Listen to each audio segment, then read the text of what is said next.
juror in this case that anybody needs to bring to my attention at this time? No. All right, good. Thank you for following those instructions.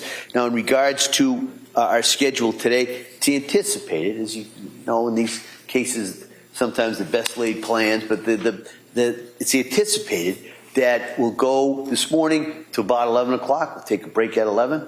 We'll come back. We'll take our afternoon break at 1 o'clock, and we'll go into the afternoon, probably somewhere between 3 and 4. All right, so that's today's schedule. Tomorrow's schedule, as best we can tell, we're going to do that view sometime probably in the morning. We're going to go to a couple of spots that have been mentioned in the testimony. Like I said, we'll go over a little bit more tomorrow, but you'll be getting out of it. We'll all going together in a bus with the court officers, the staff, the attorneys, myself, and we're going to get out of the bus. So, that's just a word for the wise for footwear and to double check the weather. I'll go into that a little bit more probably by the end of the day, but just in case I forget, that's what we're going to do. And then the thought would be after that we'll come back. We'll probably go again till sometime around in between 3 and 4.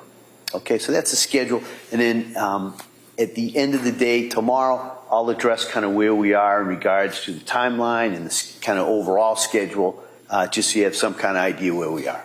All right, so with that, we're gonna return to the case on trial. Commonwealth is presenting its evidence. Attorney Sprague. Thank you, Your Honor. Commonwealth calls Officer Stephen Hall.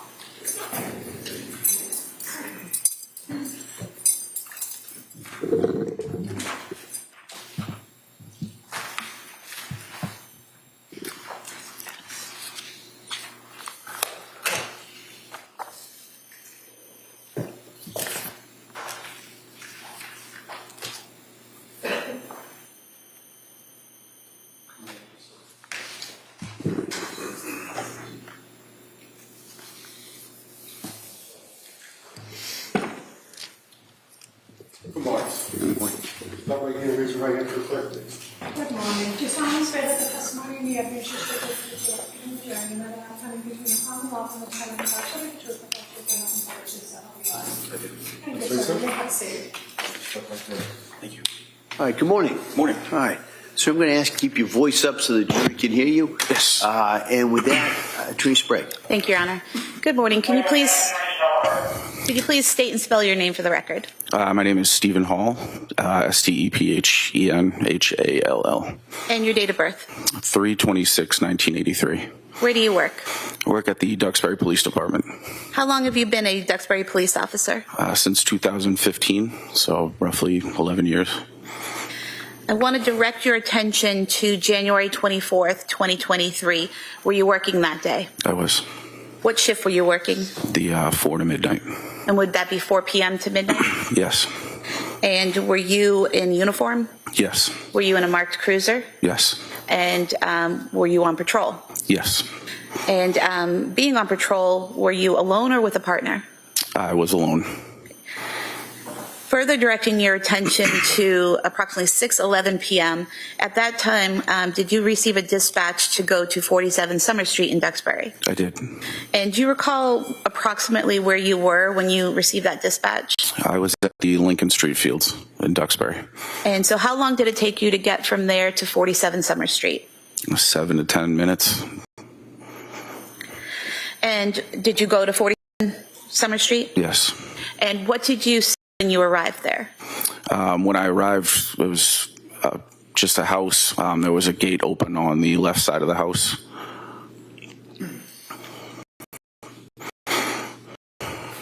I'll show you a few exhibits that have already been marked. Exhibit 32.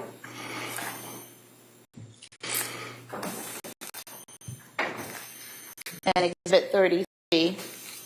Is this the house you responded to? Yes. I'm showing you exhibit 34. Is that the left side of the house? It is. And exhibit 35 is the gate that you went in depicted in this exhibit. It is.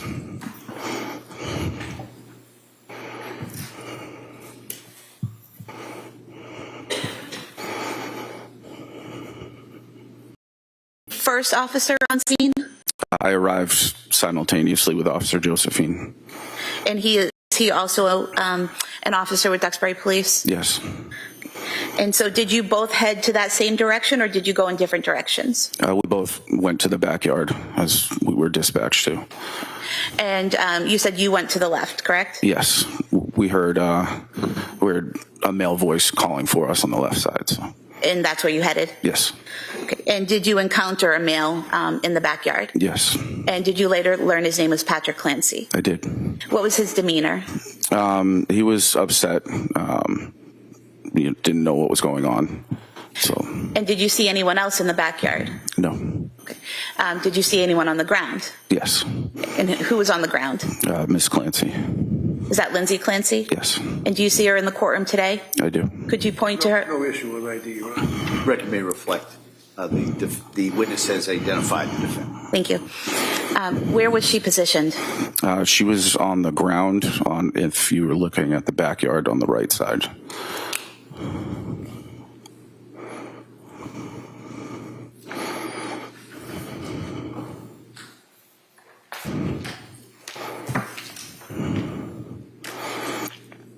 Showing you what's been previously marked as Exhibit 38. Is this the back of the house? It is. And showing you what's been marked as Exhibit 37. Do you see the area where the defendant was when you entered the backyard? Yes. Do you mind standing up with the court's permission and just pointing that out to the jurors? It's in this area. And if the record could reflect, he's pointing near the window well to the far right side of the back of the house. Record may reflect that. When you saw her in that location, do you remember where her head was? Her head was towards the house, And where were her feet? pointing out away from the house.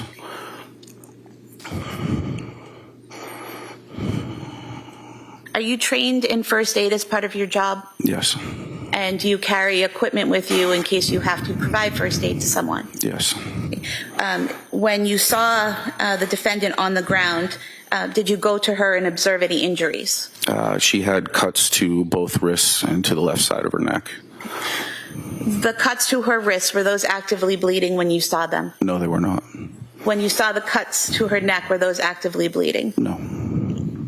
Did you, based on your training and experience, feel the need to provide any medical care to those cuts or use any of the equipment you had to tend to those cuts? Not at that time.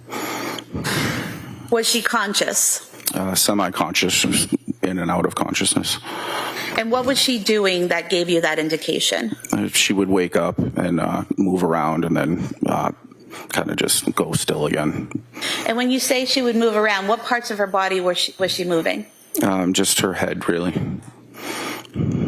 Was she able to speak to you? She wasn't, no. Was she making any sounds? She was just, like, it sounded like she was in pain. So something like moaning or something like that? Yes. While you and Officer Josephine are there, do other first responders, such as firefighters, start to arrive? Yes, they started to arrive, and I went to the gate to direct them where to go. And how did you know they had arrived? You could hear the sirens. So you heard the sirens and went to the gate to tell them to come to that side? Correct. While you were doing this, did Patrick Clancy stay with you? At one point, he went inside to say he was going to check on his children. And did you see what entrance he used to go into the house? He went towards the backslider. And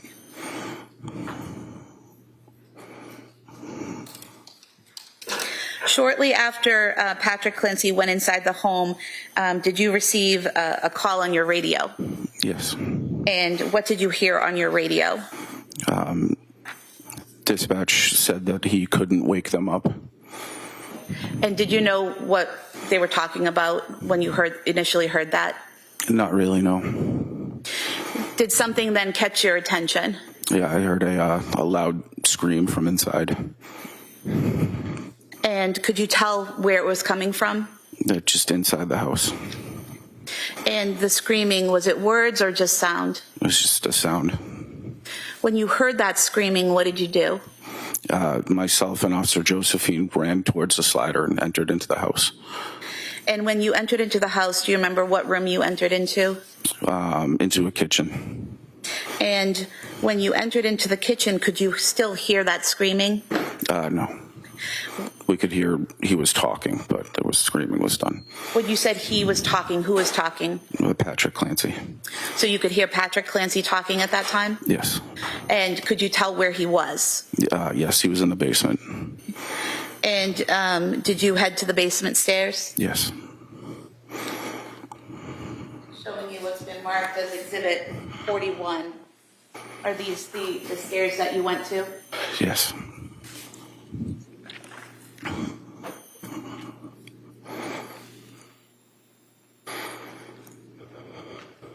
Did you go to the bottom of the stairs? I did. Once you got to the bottom of the stairs, is it accurate that you either have to go right or left? Correct. Which direction did you go? We heard Patrick Clancy talking from the right, so we went in that direction. Could you hear what he was saying? God.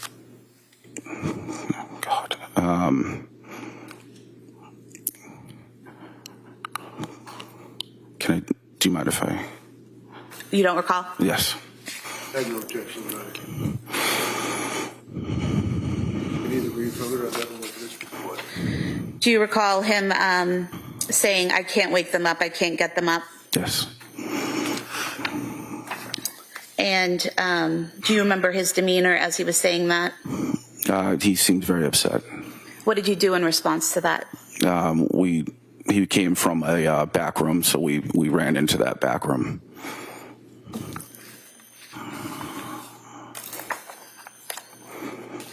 Just going back to when you came down the stairs and turned to the right, do you recall what type of room that was when you went to the right? It looks like a workout room, like a workout area. I'm going to show you a few pictures here. If you could just look at them and tell me if you recognize what they depict.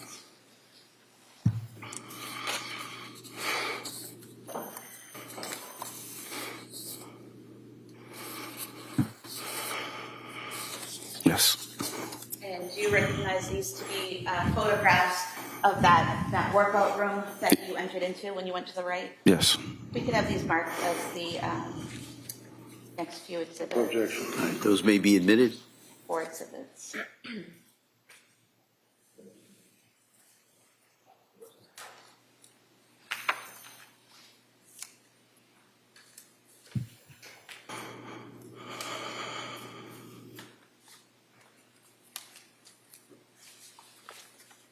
Exhibits 89 to 92. Sir, showing you Exhibit 89. Is that the view when you first come down the stairs and turn to the right? Yes. And then showing you Exhibit 90. Are those exercise bands there tied to the closet door? Yes. 91, just a close-up of that, correct? Yes. Then 92, what are we seeing in this photograph, sir? That was the back room that he seemed to be coming from. That Patrick was coming from? Yes.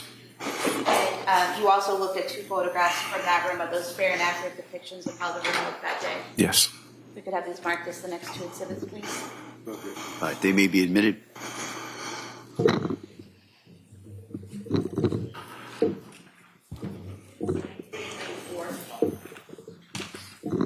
Sir, did you head to that back room? I did.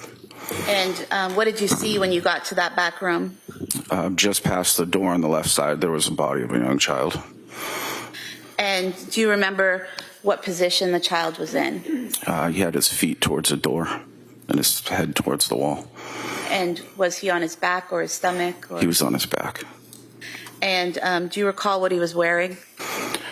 He was shirtless. I believe he was just in a diaper or underwear of some sort. And showing you Thank you. Exhibit 93, if you wouldn't mind just pointing out where you saw his body. Just in this area. Record reflect he's pointed to the area of the yellow exercise band. It may reflect that. And sir, that yellow exercise band, did you see that in that position when you saw the body of the child on the floor? Yes. Exhibit 94 was with that position.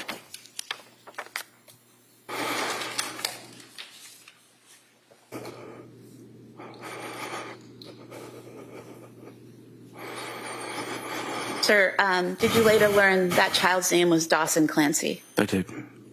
And can you describe his physical appearance when you saw him? He was discolored, like a bluish purple. Do you remember what his face and neck looked like? No.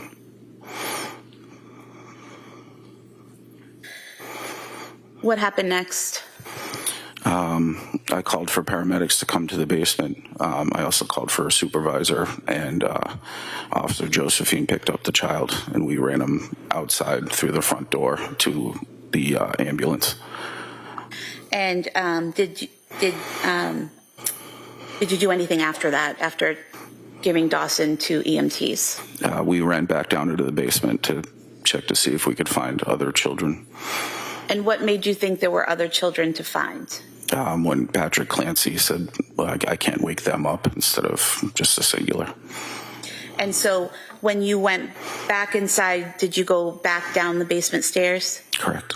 And this time, did you go to the left? Yes.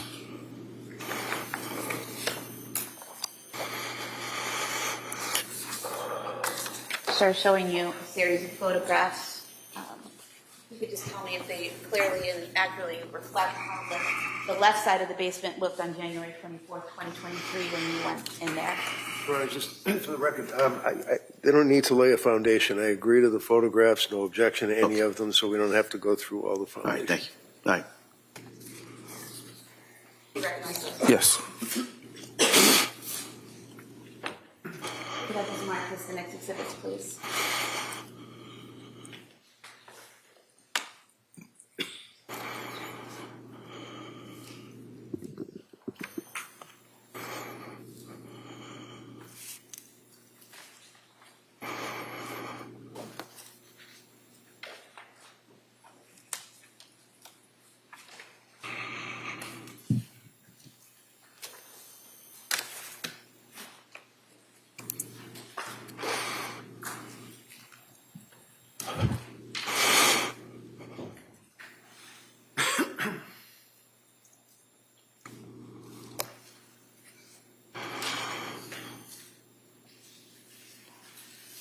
Exhibits 95 to 102. Mark. Thank you.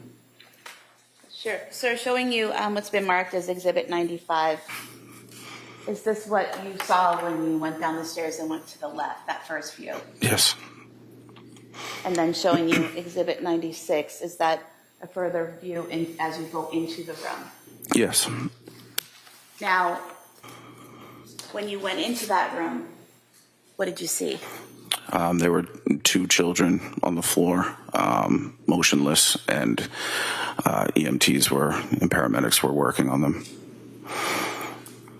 And did you later learn that those children were Cora Clancy and Callan Clancy? Yes.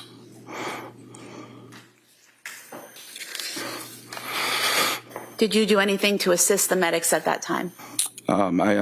Excuse me. I asked if they needed any equipment. And did they ask you to get some equipment? They asked me to grab a heart monitor. And did you do that? I went and found the fire captain to ask where I could grab one, and he was pretty upset. So I ended up going back downstairs into the basement. At some point in time, actually,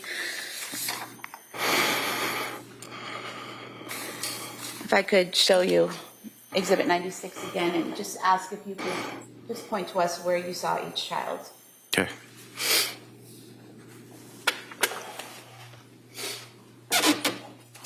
Here. And that was in that area. So for the record, the first area you pointed to was in between the blood stain and the black exercise band, is that correct? Correct. And then the second area was over in front of that small nightstand or some type of shelving unit. Yes.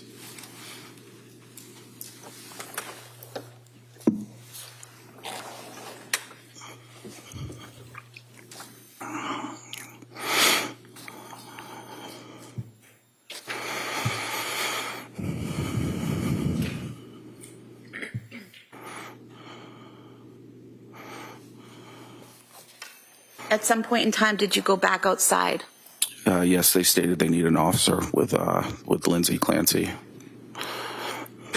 And I'm going to show you a photo here outside near that window well that's towards the right of the house. Is that where Lindsay Clancy was, where that medical debris is? Yes. And just showing you another photograph. Is that just showing further to the right in a broader area of that same scene? Yes. I could have the close-up mark as the next exhibit and the broader photo as the All following. right, they may be admitted. It's 103 and 104.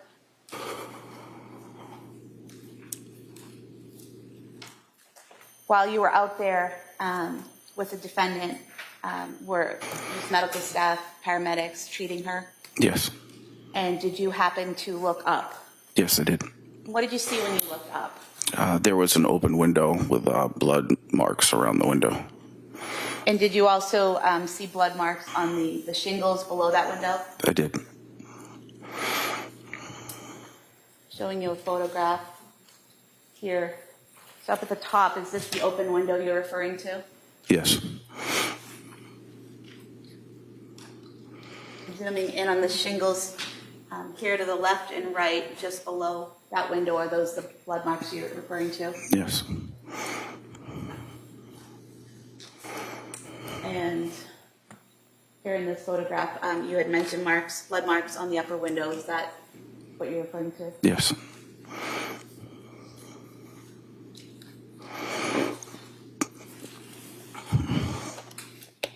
And then here at the top of the lower window, these marks here, are those the other blood marks that you saw? Yes.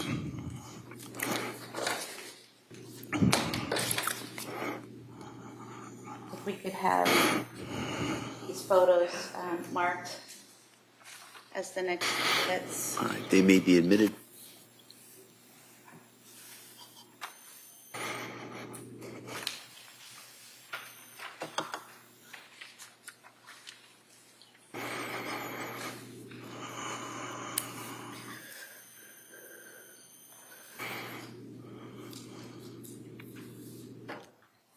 While you were out there in the backyard, did you see a ripped or, oh, I'm sorry. It's 105 through 108. While you were outside, did you see any ripped or torn screens on the ground? No. What did you do next? I just went over to the paramedic, asked what I can help him with.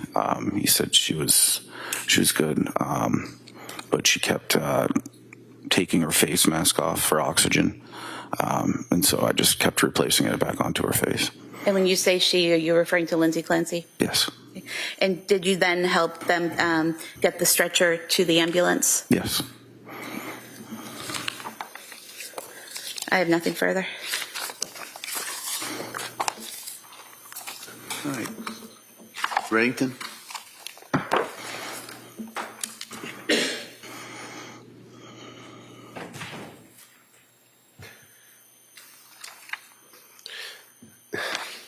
Thank you for your incredible service. Thanks. All right. Sir, you may step down. Thank you. Thank you.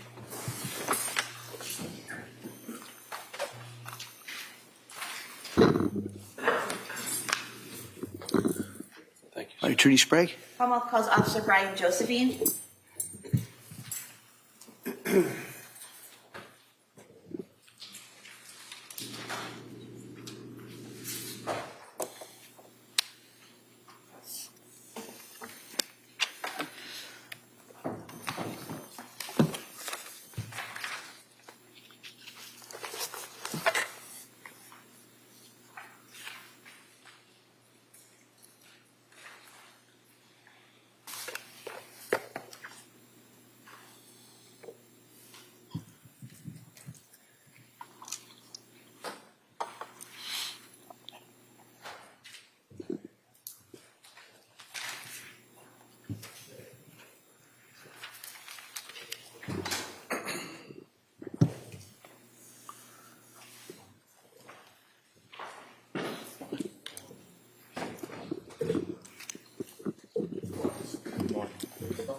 Raise your right hand for the clerk, please. Good morning. Do you solemnly swear that the testimony and the evidence you shall give to the court will be true, and that in the Commonwealth and the defendant advise you to tell the truth, the whole truth, and nothing but the truth, so help you God? I do.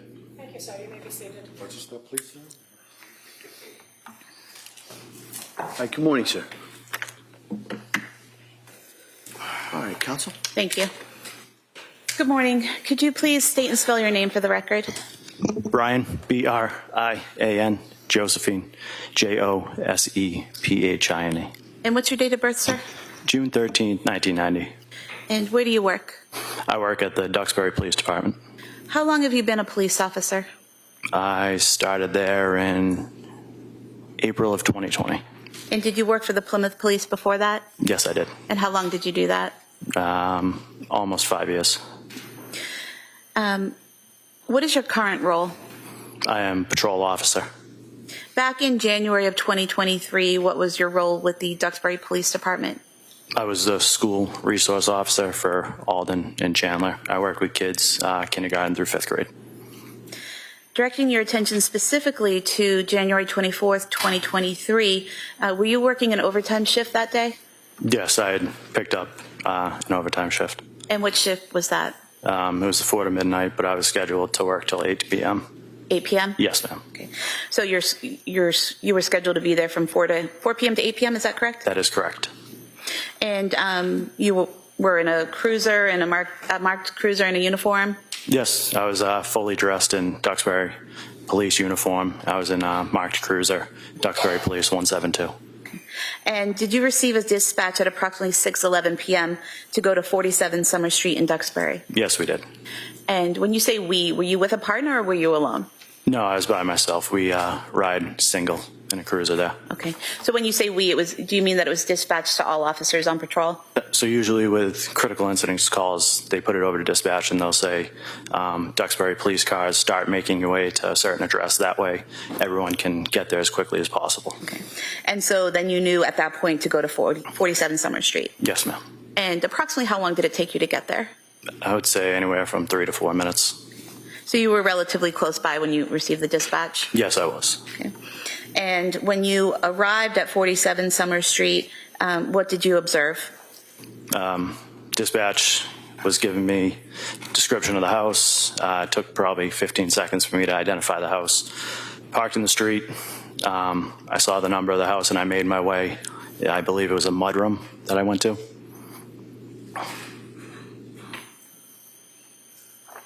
Showing you Exhibit 33. When you say the mudroom that you went to, did you actually go inside of the house or did you go to the door to the mudroom? I went to the door to the mudroom to check if that was unlocked so I could make my way to the back of the house. And is that door depicted in this photograph? Yes, it is. And is it the door to the left of the garage? Yes, it is. And was the door locked or unlocked? It was locked at that time. So what did you do next? I radioed dispatch just for confirmation of where that party we were trying to get to was located. They told me it was around back of the house, so I tried to make my way that way. And when you went to the back of the house, how did you get there?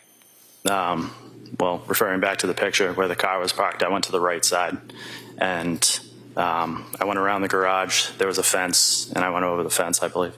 So showing you Exhibit 33, again, you went by these cars and around the house to the right. Yes, that's correct.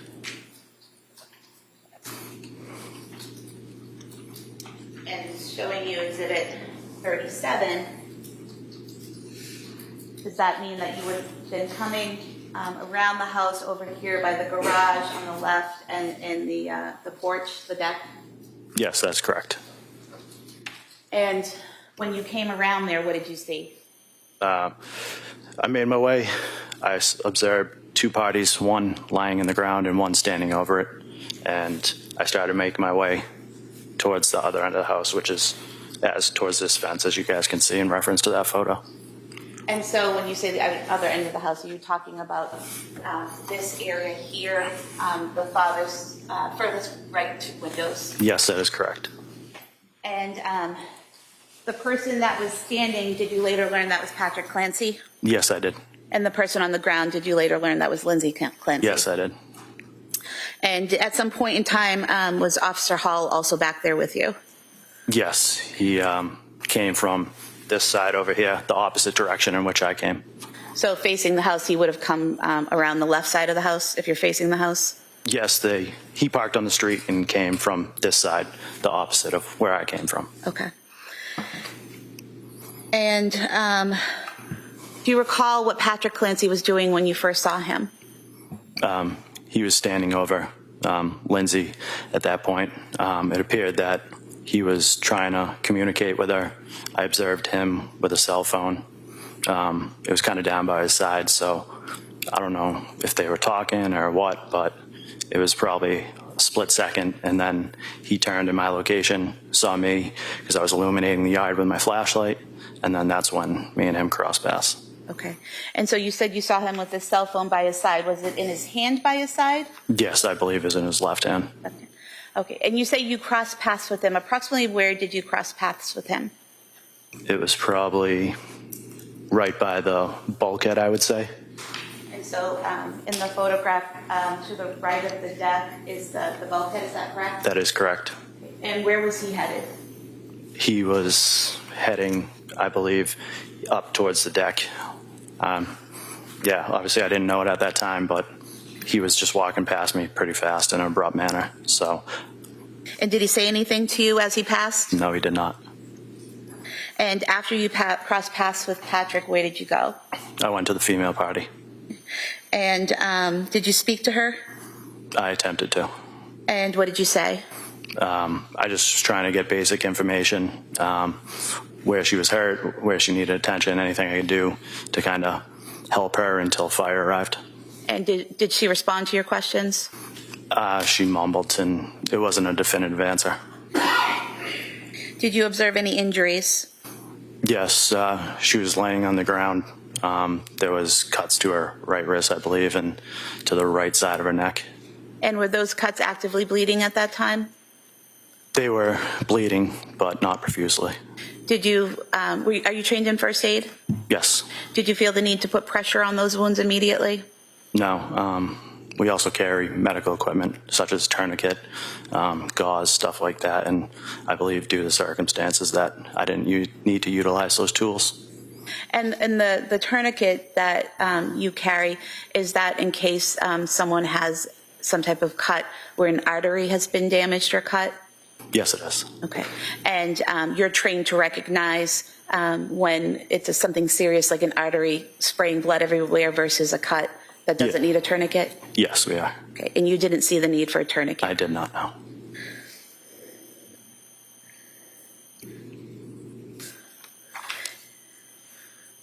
And based on your training in first aid and as a police officer, as a first responder, did those wounds appear life-threatening? No, they did not.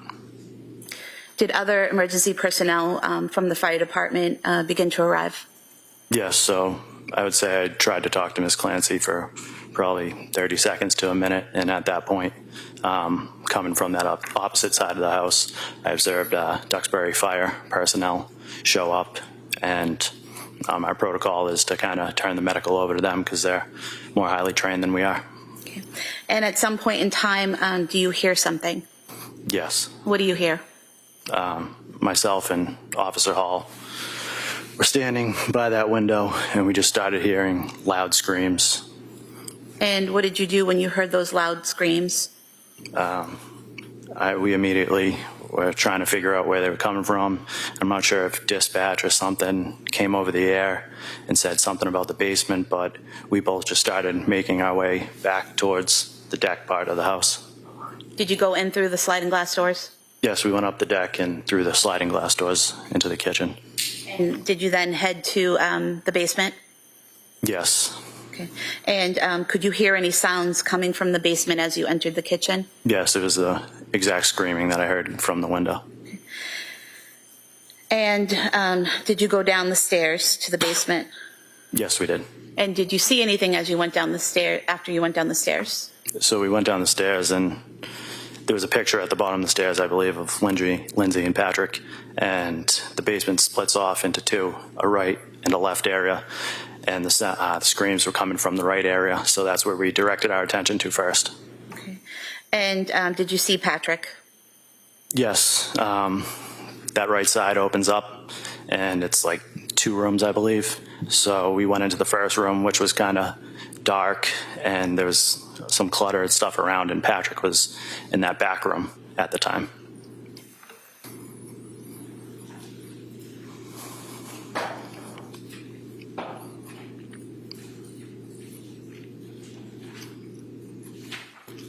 Sir, showing you what's been marked as Exhibit 92. Is that the doorway into that back room? Yes, it is. And then Exhibit 93, is that the inside of that back room? Yes, it is. And do you recall what, if anything, Patrick was saying as you encountered him? Upon his observation of us, myself and Officer Hall, he proceeded to head in our direction, leaving that room. And at that point, he looked up and he screamed, "She killed the fucking kids." And after he said that, where did you go? Once he cleared himself from the door frame, we were able to look inside the room where we observed what appeared to be a child laying motionless on the floor. And did you later learn his name was Dawson Clancy? Yes, I did. And how was he positioned? He was laying on his back, kind of close to the gym bag for reference of that. Showing you Exhibit 93 again, you referenced the gym bag. Is that the bag to the left of the pack, the child's toy? Yes. And so you're saying that he was in that area when you first saw him? Yes, he was. And do you recall whether he was on his back or his stomach or something else? He was on his back. And do you recall his physical appearance? Like I said, he was laying on his back. His head was tilted to the right-hand side. Looked at him kind of in the face area once we got closer, and his face was white, gray, lips were blue, eyes were bloodshot. Looked like blood vessels were popped in his eyes. Did you notice any injuries to his neck?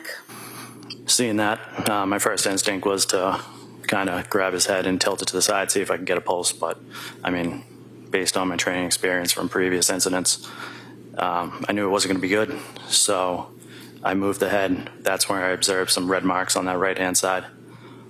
Of the neck? Yes.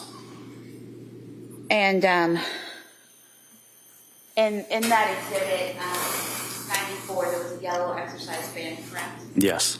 And I believe in prior testimony, you may have called it a blue exercise band. Is that correct? Yes. But it's clearly yellow in the photo, right? Yes, it's clearly yellow. I mean, there was... Testing the color of the exercise band. Okay. All right, good. So what was your focus at the time? the child. And once you saw him there with these injuries, what did you do? Based on my observations, I knew there wasn't really much I could do. So I picked the child up, went chest to chest, and as I did that, it was kind of like a mucus or a foam that leaked out of his mouth onto me. I grabbed him, went back towards the way we came down into the basement, and I headed up to the stairs where Sergeant Homestead was coming down the stairs, and I started yelling to him to get out of the way. Went back up the stairs and then into the kitchen, directly adjacent to the stairs. There's the front foyer, like hallway, and I went out the main door into the driveway. And was there an ambulance in the driveway at that time? Yes, the ambulance was backing up and had pretty much just parked, and one of the fire was walking around to the stretcher out back. So I rushed over with Dawson and I put him on the stretcher, and that's when Sergeant Homestead and fire personnel started working further on him. What did you do next? I went back into the house. And why did you go back into the house? I remember hearing something about kids and multiple, and I just went back. And when you went back in the house, did you go to the basement? Yes, I went back in that front door, back down to the basement, and this time I went to the left-hand side. And when you went to the left-hand side of the basement, what did you see?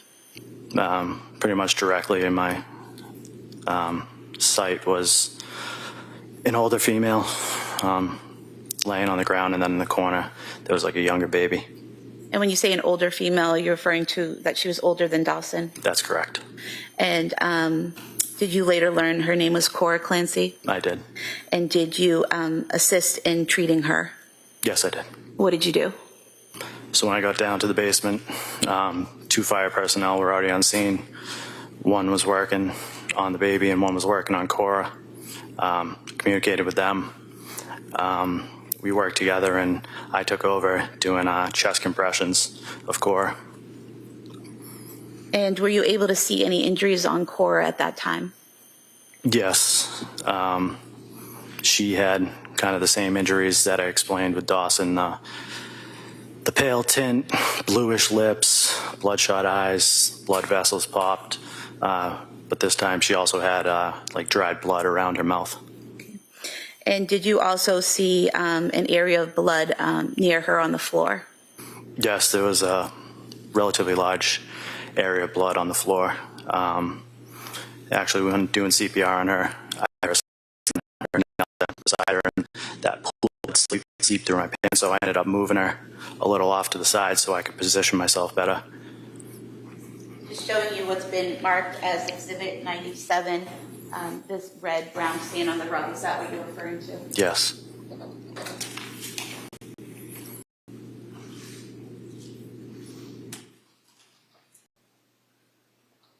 While you were doing chest compressions on Cora, what was the firefighter doing?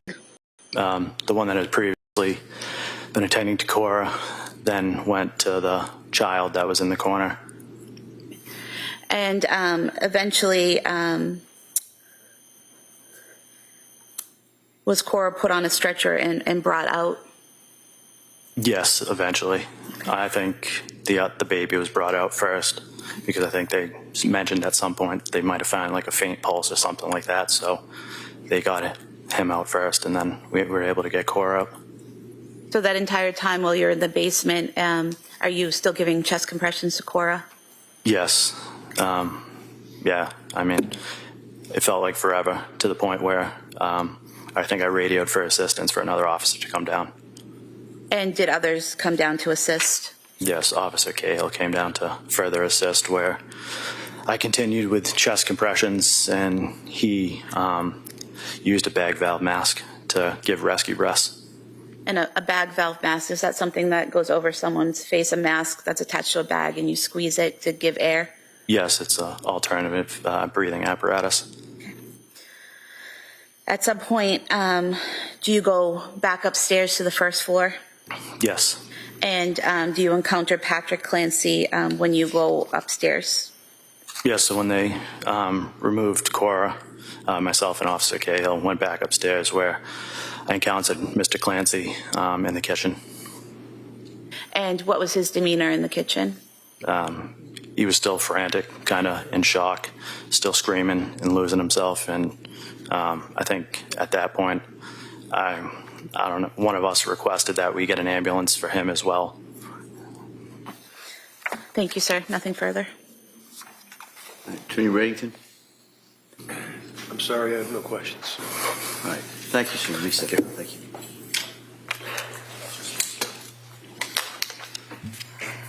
Someone calls PJ. Have a seat. Your Honor, at this point, I'm objecting, renewing my objection that I filed on the repetitious All right, All right, if I can see the sidebar.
Stretch your legs. We'll bring you right back in a couple of minutes with the next witness. Okay? Court, all rise. Jurors, closing notebooks, please.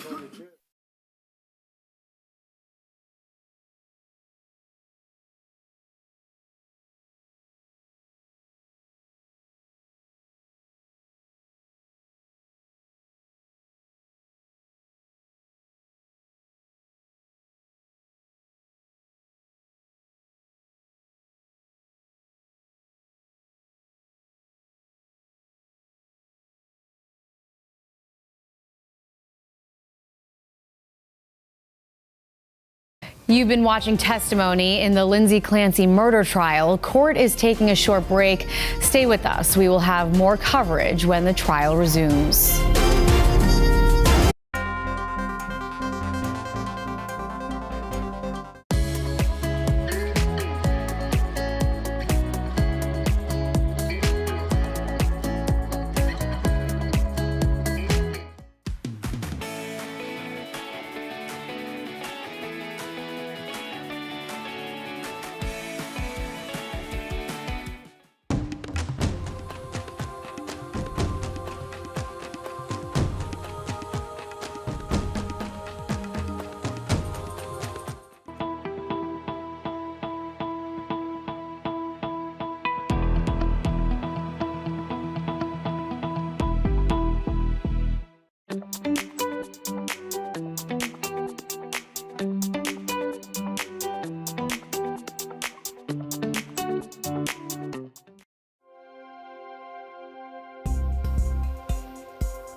Another day, another weather alert. We're talking about dangerous travel conditions for your Thursday, everybody. Our Wednesday was waterlogged, it was drenching, it was soaking, it was menacing in terms of travel conditions and also sky conditions.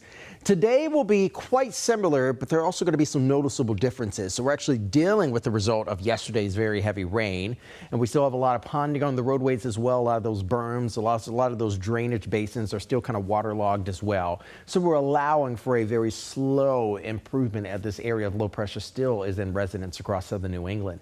At least for our Thursday, there's a chance, a very low chance, of being able to see a little bit of sunshine later on this afternoon with that broken line of clouds expected later this afternoon as well. So we're talking about a very low level threat for some evening rain showers across the board here and also throughout the day today. Temperatures for the most part across New England, widespread 60s. You won't find any 70s on the map this morning, and you won't find any 50s on the map. And for the most part, we could actually likely stay that way throughout our Thursday as well. It's hard to believe that this is the final day, like at least final Thursday of the month of July. July is going to be ending tomorrow, and we welcome August on Saturday. We're going to, again, allow for a very slow pivot and rotation of this area of low pressure. Notice it's going to compress a lot of that wet weather right around the Boston area for the remainder of the afternoon throughout the evening hours, with a little bit of clearing expected overnight tonight. We're also dealing with northerly winds overnight tonight, which are cooler, drier conditions. As it begins to kind of pivot on away from the region, we're going to drag down even more moisture. This is coming in from northern New England by tomorrow midday throughout the afternoon. So again, for the South Shore, Cape, and even the islands, South Shore, Cape travel for tomorrow afternoon could actually feature just a little bit of wet weather, and then we're going to be all but done here, friends. So we're talking about dangerous travel conditions again for our Thursday. That's the weather headline here for you today. Again, very low areas of dense fog again and around the Worcester County area again this morning, 1 to 2 mile visibility there, all over towards the Boston area and also down south and also out towards the Cape and the Islands. We've been struggling to try to get some clearing down into those areas again this morning, so we actually have warmer conditions for the Cape and the Islands because of that blanket of cloud cover. Past 24 hours, less of amounts of rain down towards the Cape and the Islands. Heavy amounts of rain over towards the Worcester County area, well over 4.5 inches there in Worcester. And look at that, nearly 3 inches across northern Mass. So again, the daylight hours may be hopping around right around the 70-degree mark. If we hit 70 degrees, if we hit 70 degrees, it's going to be pretty quick here. But I don't believe we're going to stand a good chance of hitting 70 because of the dense clouds and also those east-northeast winds with that northerly component. Again, as we continue to pivot and also rotate this area of low pressure out of here, we're still going to be dealing with some residual spot shower chances.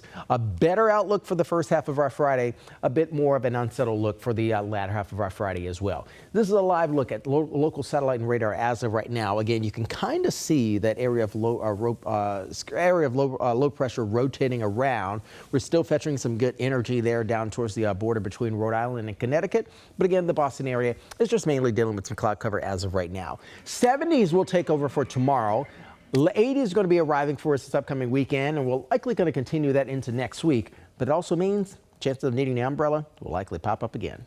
All right, Jason, thank you. Well, a heads up for commuters along the Mass Pike. Mass DOT is getting ready to shift westbound traffic onto the new bridge near the 95 interchange. In order to do that, they will close down a lane of traffic tomorrow night starting at 10 p.m. That will last until 6 o'clock in the morning on Saturday.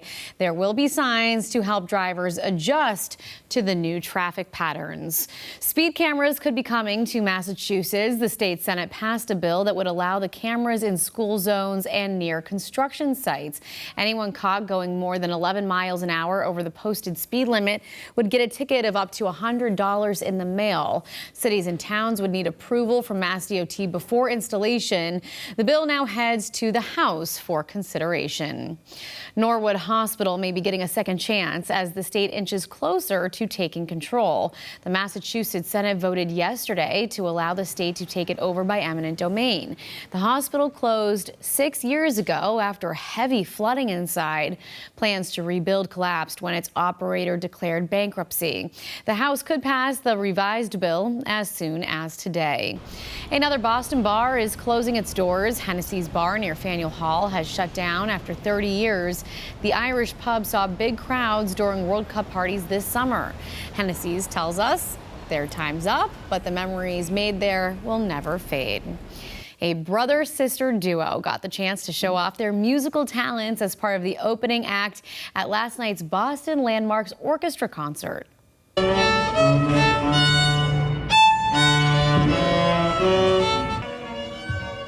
4-year-old Anna and her 7-year-old brother Micah took to the stage at the Emmanuel Church off Newberry Street last night. Micah attends the Jackson Walnut Park School in Newton. The music coordinator says he is amazed by his passion for music. I wish I had been this deep into music at his age, because it was just great to see that strong foundation present in such a young person. Micah and Anna were among the youngest musicians to take the stage last night. WBZ is your home for the Patriots. 2 weeks from today, you'll be able to watch the team take on the Colts in the first preseason game here on WBZ. Today, the players will be back at training camp. Levin is there live this morning with all the latest that we need to know, Lev. On the training camp, the gates open in about less than an hour from now. And if you're coming down here, please check the updates, because again, if you get inside and it starts to do any type of lightning or that becomes in a forecast, they're going to shut down camp and move everything inside. And that, by the way, is not open to the public. Today is also the first scheduled padded practice for the team. So they'll get out there and they'll start the hitting and kind of lining each other up. And this is when the players say the training camp really starts, and you can see that intensity in their eyes, and guys got to kind of feel what each other is doing, and they test each other's speed. This is always where the defense starts to shine as well. Patriots linebacker Christian Ellis loves when the pads come on because it's closer to full go. He says playing without the equipment is tough. It is a little hard, yeah. Just because we want to play full speed to the ball. That's something we train. That's something we harp on. So, it's an art to be able to pull up at the last second, especially in practice. We don't want to hurt each other. We don't want those big collisions. We'll save it for Sunday. Nobody wants to get hurt, especially out here in training camp. Christian Ellis, very good linebacker, big hitter. Last year he was second on the team in tackles with 94. This is second season in the system for him, and he says that the team obviously feels that they're going to be a lot better defensively. And Anna, I will say this. I love being out here in the rain. We're going to get a chance to head over there and see who are the Patriots diehards, because if you're waiting in the rain, you're my type of fan. Could probably be Because that's better what to I've get been doing all morning long. Probably easier to get a really good seat today for that, Lev. Yes, absolutely. Right up front. They may actually get involved. Get him out on the field. All right, Lev, thanks so much. Just ahead this morning on CBS News Boston, the suspect accused in a road rage shooting outside of a local library is due in court. The charges he's facing. WBZ's Next Weather Alert is sponsored by Safety Insurance.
now, streaming on CBS News Boston. WBZ News Mornings continues with your top stories. Right now on CBS News Boston, more strikes from the U.S. military on Iran after an American military base was targeted. Residents pushing back against a local data center's expansion plans. Who could step in and pause the project? And the grieving family of a man beaten to death on the Boston Common speaks out how they want the community to remember him.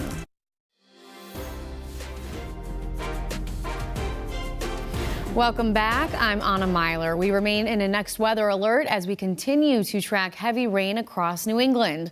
Let's get a check of your next weather forecast with meteorologist Jason Michael. Jason, good morning. How much longer are we dealing with this wet weather? Let's wind it down to about the next 24 hours here, Anna. We're still likely going to be dealing with more or less some more spot shower chances for the tail end of our Friday. So if we want to extend it out to about 24 to 36 hours, I actually don't think that's going to be a bad idea here. The past 24 hours have been quite waterlogged across the board here. You can see taking this all the way back here, you can see a localized radar as of right now is actually keeping a lot of steady flow of some broken lines of showers here in and around the Boston area and also moving over towards the west as well. One of the main things that we actually have to keep on our radar here is that we're still going to be dealing with a lot of ponding on the roadways over the next couple days or so until we allow for some more drier conditions to take over. As a result, it's likely going to keep a lot of wet weather around. We're going to have a low-level threat for some lingering spot shower chances around later today with an increasing chance for tomorrow afternoon. Widespread 60s across the board again this morning. Pure 6s up in Augusta this hour, 66 also in Portsmouth. And look at that, just trending just a couple degrees cooler from Boston up to Lawrence and also Lawrence down to Plymouth and then in Paris 6s down towards Barnstable County, at least Barnstable right now out on the Cape. Again, that rotation is going to be happening there. We're going to be dealing with these east-northeast winds. More of a northerly component will be arriving for us, dragging down even more moisture as we pivot from the morning hours for our Friday to the afternoon hours as well. This is 8 a.m. tomorrow morning. They're showing some mainly clear skies, but look at that, more wet weather arriving just around the time if you're going to be heading down to the Cape for tomorrow afternoon. We'll pick things up from there, talking about the weekend forecasts coming up. All right, Jason, thanks so much. Checking out your roadways right now. Right now on 93 northbound, it's a 33-minute drive from the split to the Mass Pike. Much heavier on the southbound side with 50-minute drive from 495 to the Leverett connector. On the Pike eastbound, almost an hour from 495 to Boston. And on Route 24 northbound, a 23-minute drive from Route 106 to 93. A historic mill near Albany, New York was destroyed yesterday when parts of the state got 5 to 10 inches of rain. You can see the structure just crumble and then get washed away. Several areas were put under a state of emergency during that heavy rainfall. Another round of U.S. strikes have hit Iran. Officials say they struck dozens of targets, retaliating after an American military base was targeted. Jared Hill has the latest now from New York. Overnight plumes of smoke and an explosion in Iran as the U.S. struck a critical military choke point in the Strait of Hormuz. The Thursday strikes one day after Iran's surprise attack on a base in Jordan, where 3 American service members were killed less than 2 weeks ago. All 5 rockets were knocked down to the ground, but they nevertheless took a shot, so it's our turn. Iran has targeted American military installations in Jordan more than a dozen times over the past 21 days.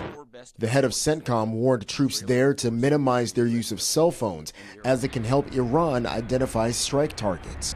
According to the Department of Defense, the war has left 18 service members dead, more than 600 injured, and cost American taxpayers $37.5 billion.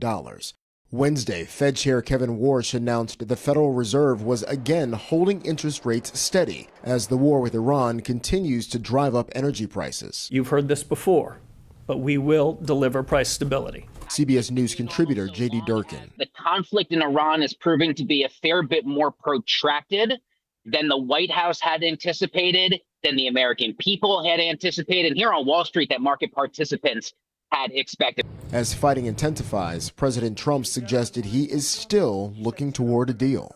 Jared Hill, CBS News. Nurses, doctors, and other healthcare workers from Boston Medical Center will hold a joint informational picket today. They've been negotiating new contracts for months. They're calling for more to be done to address burnout, worker retention, and pay. This follows a similar picket last week. The Burlington Public School District violated federal parental right laws, making students take an explicit survey against their parents' wishes. The U.S. Department of Education says the district violated the Protection of Pupil Rights Amendment in 2025, forcing students to take a survey asking about sexual encounters, drug and alcohol use, and gender identity. The district says they've addressed the issue and no longer have a contract with the vendor who drafted those questions. A teenager is dead and 4 others were injured after a police pursuit in Abington ended in a crash. Surveillance video shows a red Hyundai SUV stolen out of Brockton, taking a fast right turn down Washington Street, followed by a police car. Investigators say shortly after the turn, the car went off the road and slammed into a tree. The driver, a 17-year-old boy from Weymouth, died at the scene. A 14-year-old girl was ejected from the car, and 3 other passengers, all teenagers, suffered life-threatening injuries. The Abington police chief says first responders were shaken up by this incident. The care that they gave these complete strangers, treating each patient like they were their own family, was unbelievable. The officer who was pursuing the car is on leave while the DA's office continues their investigation. Police in New Hampshire are asking for your help to identify a man accused of exposing himself at a TJ Maxx. Manchester police say this man committed the act earlier this month, and they say children were present in the store at the time of the incident. Anyone with information is being asked to call police. And this morning, we're hearing from the grieving family of a man who was beaten to death on Boston Common. They're asking why the man accused of attacking him was on the streets despite a troubled past. They spoke to WBZ's Tammy Mutasa about their frustration and their loss. I thought maybe random, but he's not a random guy. He's my son. And I'm gonna miss him. Beautiful kid. Heartache for a family still trying to grasp how a gentle soul who was always smiling could be taken in such a senseless act of violence. Is breaking news from WBZ. We are entering day 3 of what's been an extremely emotional trial. Lindsay Clancy is back in Plymouth Superior Court. She is the Duxbury mother accused of killing her 3 young children. It appears things are getting underway. Let's listen in. If I may. Yes, please. Thank you. Good morning. Could you please state and spell your name for the record? PJ Hussey, Hussey. And your date of birth? 5/5/1963. Where do you work? Duxbury Fire Department. And how long have you been a firefighter? 32 years. Are you also a paramedic? Yes. What's the difference between an EMT and a paramedic? Paramedic has advanced life-saving skills, intubation, and medicine we can use on the patients. And is there a certain type of training that you have to have as a paramedic? Yes, every 2 years. And to first qualify as a paramedic, what do you have to do? There's a paramedic class that you take, upwards of 2 years. So you take that paramedic class. Is there a test you have to take at the end? A state test, yep. And once you pass that state test and become a paramedic, you have to do continuing education. Is that correct? Yep. Okay. And did you take that initial training, pass that initial test, and then pass all subsequent training to be a paramedic? Yes. And how long have you been a paramedic? About 17 years. What is your current role with the Duxbury Fire Department? I'm a captain, which is considered a shift commander. Okay. And in January of 2023, were you in that same role? Yes. What does a shift commander do? Oversees the operations of the town as far as firefighting and medical services. How many fire departments, or stations rather, how many stations does Duxbury Fire Department have? Duxbury has 2. Okay. And how far apart are they? About 10 minutes apart. And are they staffed differently from Yes. each other? Yeah. And how are they staffed? At the central station, there's a captain and usually 3, and the other station, there's 2, just 2 firefighters. And for Duxbury, are all the firefighters that work for Duxbury Fire Department also paramedics? Not all. We have 2 EMTs. Okay. Yeah. Now, I'm sorry? The rest are medics. And when you say medics, you're talking about paramedics? Yeah. Sorry. No, it's okay. So directing your attention to January 24th, 2023, were you working that day? Yes. And what shift were you working? My own shift, my group, shift 1. And what is shift 1? It's just we have four shifts, and I'm just group 1, shift 1. Is there a certain time that spans? Time of day? No, 24-hour shifts, 8 o'clock in the morning to 8 o'clock the next morning. Okay, so you were working 8 o'clock in the morning on January 24th? Yes. And your shift would end 8 o'clock in the morning on January 25th? Correct. Okay. And were you working in that capacity as a shift commander on the 24th? Yes. Now, do you recall a call coming in shortly after 6 p.m. Dispatching you to 47 Summer Street in Duxbury? Yes. And did you respond to that scene? We did. And how many vehicles and personnel responded? My car, the shift commander car, ambulance 1, and engine number 2. And what was the personnel in each of those vehicles? Not names necessarily, but how many people? Usually it's 2 in the ambulance, but because of the severity of the call when it first came in, we put 3 people in the ambulance, a driver plus 2 medics in the ambulance, and then 2 firefighter medics in the engine from the other station. Okay, so that would be 6 people in total? 6 total. Okay. Yeah. And did you have anyone from the second station respond initially? We all came at the same time. We all got dispatched at the same time. So would that have been 6 people total from both stations or 6 people from the central station? 6 people total from both. And when you arrived on scene, what did you see upon arrival? There's a couple of police cruisers that were there already, just beat us in. And then we had to go out back to where the patient was located. And when you refer to the patient that was out back, was that Lindsay Clancy? Yes. And did you head to the backyard? Yes. And did you see her on the ground? I did. And were you personally treating her, or was it the other paramedics that The were other doing it? paramedics were treating her. Okay. Yep. And what were you doing? Just supervising the call, just make sure things are handled appropriately as a shift commander.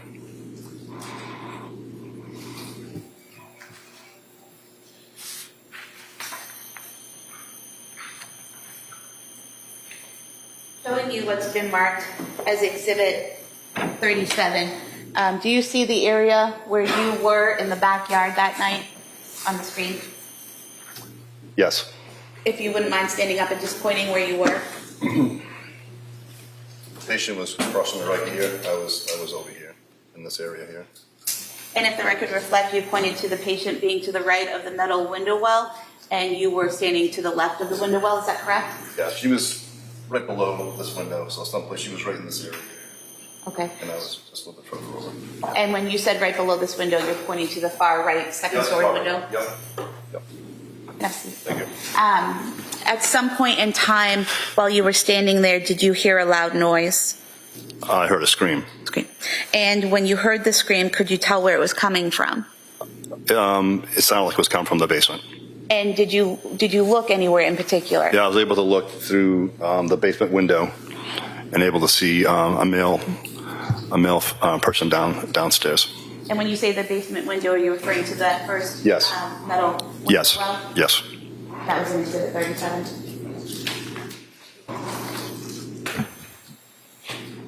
Just showing you,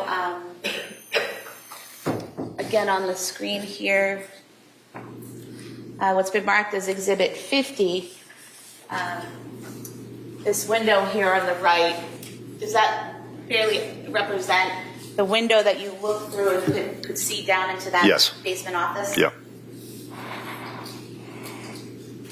And was the light on in the basement office when you looked in? A light was on, yes. And what did you see when you looked in the window? After I heard the scream, I saw a older male gentleman, now knowing it was Patrick Clancy, unwrapping something from a child's head. And when you saw the male unwrapping something, can you demonstrate the motion that they were doing? Yeah, the child was on the ground. The head was towards the window, so the head was towards the back of the house, and he picked the child up, and he was in a circular motion, taking something off the head, around the neck. And could you see the child's face? Yes. And what observations did you make of the child's face? The head was blue. And did you later learn that child was Dawson Clancy? Yes. At that point, what did you do? Because of the severity of Miss Clancy on the ground, and now we have another patient, I put a all call in, which is a recall of Duxbury personnel, all Duxbury personnel, if they're available, to come back to the town to help out for when I need help on the scene. And they also need help in the town to cover the town while I'm busy at this scene. And I also requested a mutual aid ambulance to respond to the scene. Because at that time, there was only one ambulance that was responsible. One ambulance for Miss Clancy, yes. And then I called another, seeing the next patient, I called another ambulance in. Okay, and what is mutual aid? Mutual aid is it's a shared system that all the towns use. That if we get busy or busy with calls, we're able to call help in from surrounding towns to give us a hand, whether it be fire related or medical related. Does Duxbury only have one ambulance? We have 3. 3, but you only had one staff that night? Yes. Okay, so you call in for an additional ambulance. At some point in time, do you learn that there are 2 other patients, Yes. Cora Clancy and Callan Clancy? Yes. At that point in time, do you have to do anything to call in more assistance? Well, the recall for Duxbury personnel was already put in, so I called 2 more ambulances at that point. And the scene that night, discovering another victim, was that a chaotic scene? It turned very chaotic very quickly. Okay. Yeah. And was it a situation where people would start treating a patient but then have to move on to something else and someone would take over? Sort of. I had 4, so I had myself as a shift commander. I had an EMT with me, but there's also 4 paramedics. So the way it ended up working, all the initial paramedics were with Miss Clancy in the beginning, and then when we found the other patients, we left a paramedic with Miss Clancy, a paramedic with Dawson, and then 2 paramedics were with the 2 other kids in the other room. And did someone eventually also have to be with Patrick Clancy? Eventually, yes. Yeah, but at the time, there was nobody with him in the beginning. I have nothing further. Thank you. Okay. All right, counsel? No questions. Thank you, sir. All right. Thank you, sir. Thank you.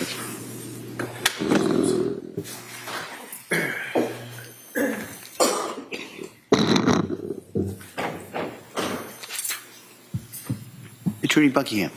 Your Honor, the Commonwealth would call Loring Nudd as its next witness, please. Same objection for the record. All right.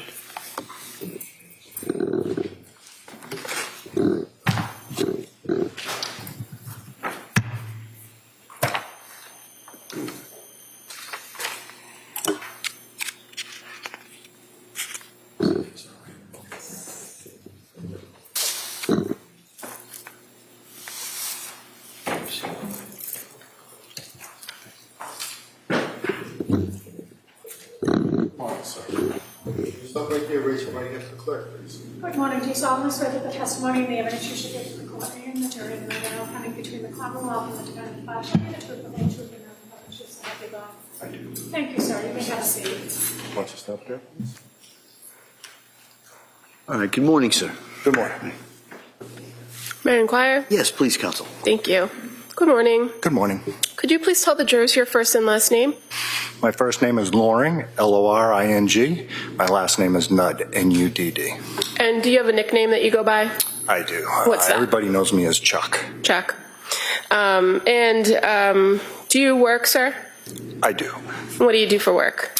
So I'm a firefighter EMT with the Duxbury Fire Department. I was at that time. I am now retired. Okay, so when did you retire?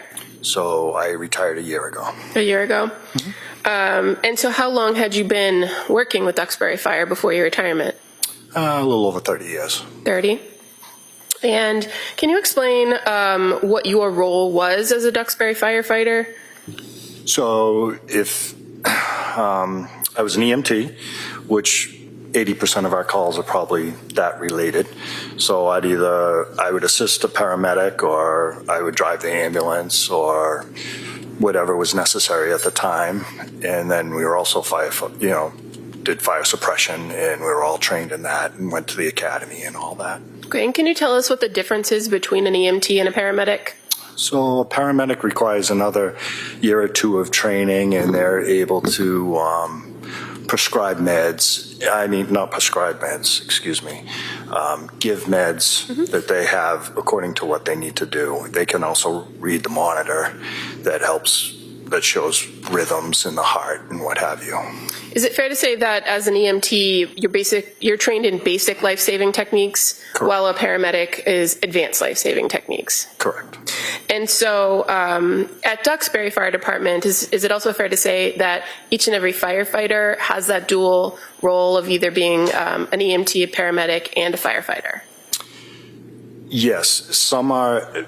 There might be one EMT, just a basic, where most of them are the medics but we're all firefighters too. Okay. And in the town of Duxbury, does the town itself have its own ambulances? Yes. In addition to the fire engines? Yes. And there's also ladder trucks, correct? Correct. Now, when you were working as a Duxbury firefighter, what was the schedule? How did you work your shifts? So we work 24-hour shifts. And then how many days on and how many days off? So we'd have 1 day on, 1 day off, 1 day on, and 5 off. And a 24-hour shift, when did it start and end? It was 8 o'clock in the morning to 8 o'clock the next morning. So if I direct your attention to January 24th of 2023, you were still working for the Duxbury Fire Department then, correct? Correct. And were you on a 24-hour shift that day? I was. At some point during the day, were you given kind of what your assignment was for that shift? Yes. What was your assignment? So that day, we all kind of float around a little bit, but we had a newer member that had made progress. He was an EMT and then made it to paramedic. So I was kind of what they called the backup guy. So I would do whatever fill-in needed to be done, and I would assist with them if necessary. Okay, and so were you kind of assigned to the ambulance at the central station as that backup person? I was. And the person that you identified was kind of the newer employee. What was his name? Paramedic Doherty. And that would be Daniel Doherty? Daniel Doherty, yeah. And who was the other Duxbury firefighter that was assigned to the ambulance that shift? It would have been paramedic Kevin Heath. Okay. So at approximately 6 o'clock or just after 6 p.m., were you advised of a dispatch to a residence in the town of Duxbury? Yes. And where was that dispatch going to take you? So it was going to take us to Summer Street.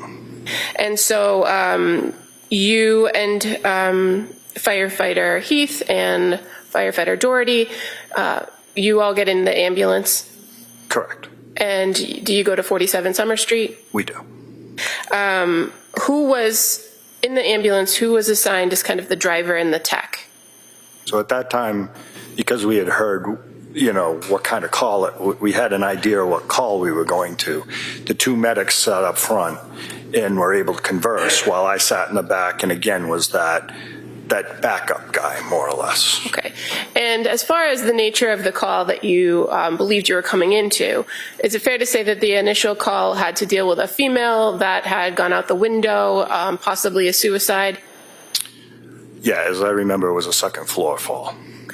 At the time that you were dispatched to that location, did you know that there was any pediatric patients or children involved? No. Now, approximately how long did it take to get from the station, Central Station, to 47 Summer Street, if you recall? I'm going to say 4 to 5 minutes. And when you arrived on scene, were there already other emergency personnel on scene? There were. Were you the first ambulance on scene? We were. How about fire trucks? Were there any other fire trucks from Duxbury? The fire truck, you could hear it in the background, but it wasn't there yet. So is it fair to say that there were some Duxbury police cruisers that had arrived just ahead of you? Correct. Where did you go with the ambulance when you got to that address of 47 Summer Street? So as we were pulling up, I could hear the two guys up front say, the cruisers are in the way of the driveway. So I said, okay, you guys take the call, meaning get out of the car and get out of the truck and get started, and I'll take care of the truck. Okay, and so when you come to the address, are you able to at least pull into the driveway at some point? Not at that point. Because I was in the back, I switched to the driver's seat. And at that time, I saw an officer coming and he was getting ready to move the vehicle that was in our way so that I could back in. And so were you able to then back the ambulance into the driveway? I was. And were there other vehicles that were not emergency personnel vehicles in the driveway? There might have been some of their vehicles, but there might have been, but I don't really. I had enough room to put my vehicle there, and that's all that mattered. Okay, so when you backed the ambulance in, firefighter Heath and firefighter Doherty, what did they do? They had already jumped out. Grabbed the gear, and taken off for the back of the house. Once you got the ambulance secured in the driveway, what did you do? So, assuming that they were going to need a stretcher, I started pulling a stretcher out of the back of the ambulance. And again, you said you backed the ambulance in? Correct. As you were pulling the stretcher out of the back of the ambulance, did you observe somebody coming from the house? Yes. What did you see? One of the police officers was carrying a child. And so what did you do when you saw him carrying the child out of the house? So at that point, the stretcher was almost out of the vehicle, and I said, over here, and he placed him on the stretcher. Were you able to make observations of the child as he's being placed on the stretcher? I was. What did he look like? So his face was blue. He had marks around his neck, and his body was pale. And so once the officer, or first off, was the officer somebody you knew from Duxbury? Correct. It was Officer Homestead. Okay. And once the child was placed on the stretcher, what did you do after you made that initial observations of him? So we rolled it right inside so he could start doing CPR. Now, as an EMT, what is the first thing you generally do when you're observing a patient or assessing a patient? So you always look for response and you go for airway. Okay. And fair to say there's kind of what they call the ABCs? Correct. Can you tell the jurors what that means? So it's airway, breathing, circulation. Okay. And in this circumstance, were you able to observe the child breathing on his own? No. How about, were you able to secure an airway for him? Not at that time. We were still doing the preliminary. And how about circulation or pulse or cardiac activity? Were you able to determine any of that upon your initial assessment of him? At that point, no. Now, after you are in the back of the ambulance, do other EMTs or other paramedics come and assist you with this child? Yes. So when the patient was getting rolled in, I also yelled out to my captain, hoping that he was going to hear me, that I needed a medic in my truck because I needed him to know that there was someone in my truck. Okay. And I'm assuming someone heard me, and they then directed a medic to my truck once one appeared. Okay. And so the medic that came to the truck, was that Keith Nettie? Yes. And that was not the original person who went to the scene with you in the ambulance, was it? Correct. Okay. And what happened when you had the child in the back of the ambulance? What did you guys do to try to tend to him? So we were doing CPR, and then there was he wanted to check the monitor, so we got the monitor out. Okay. And with the monitor, what was the monitor supposed to be looking for? Heart rhythm. Okay. And so do you have to kind of hook that up to the patient in order to assess whether there's any activity? Correct. And those monitors that you have in your equipment, do they do anything more than just check for heart rate? The paramedic can then look and see what kind of, not just a heart rate, but a rhythm. And then if there is not a rhythm, does that machine help you to do anything to try to restart somebody's heart? With a rhythm, with the rhythm that they gave us, they said we can disconnect it, because they were concerned they needed the monitor downstairs too, or elsewhere. And is it fair to say that at that point you're assisting the paramedic with their assessment and running that equipment and checking the monitor? No, I'll allow it, but let's kind of move on. I'm sorry. That's okay. Re-ask that. Are you assisting the paramedic at that point to treat the child in the ambulance? At some point, do you leave the ambulance? I do. And where do you go after you leave the ambulance? I bring the monitor down to the basement. Are the other paramedics and the other responders still working on the child? Correct. And to be when you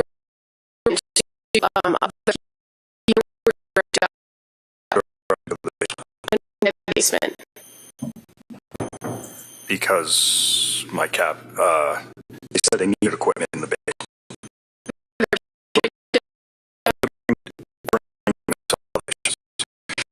So when you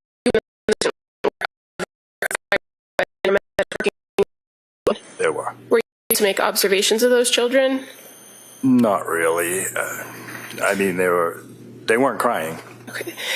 Fair to say they were being treated by others? Correct.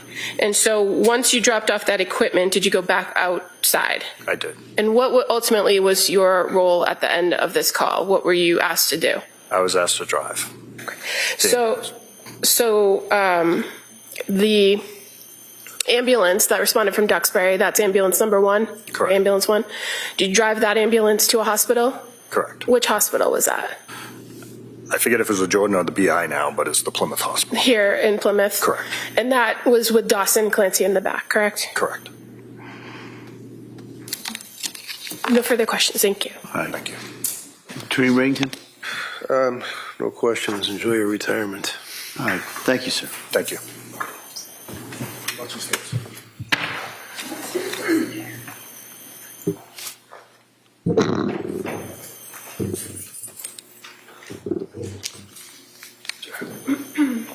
Attorney Buckingham? Thank you. The Commonwealth will call Keith Petty as its next witness, please. Same objection, Your Honor. Okay.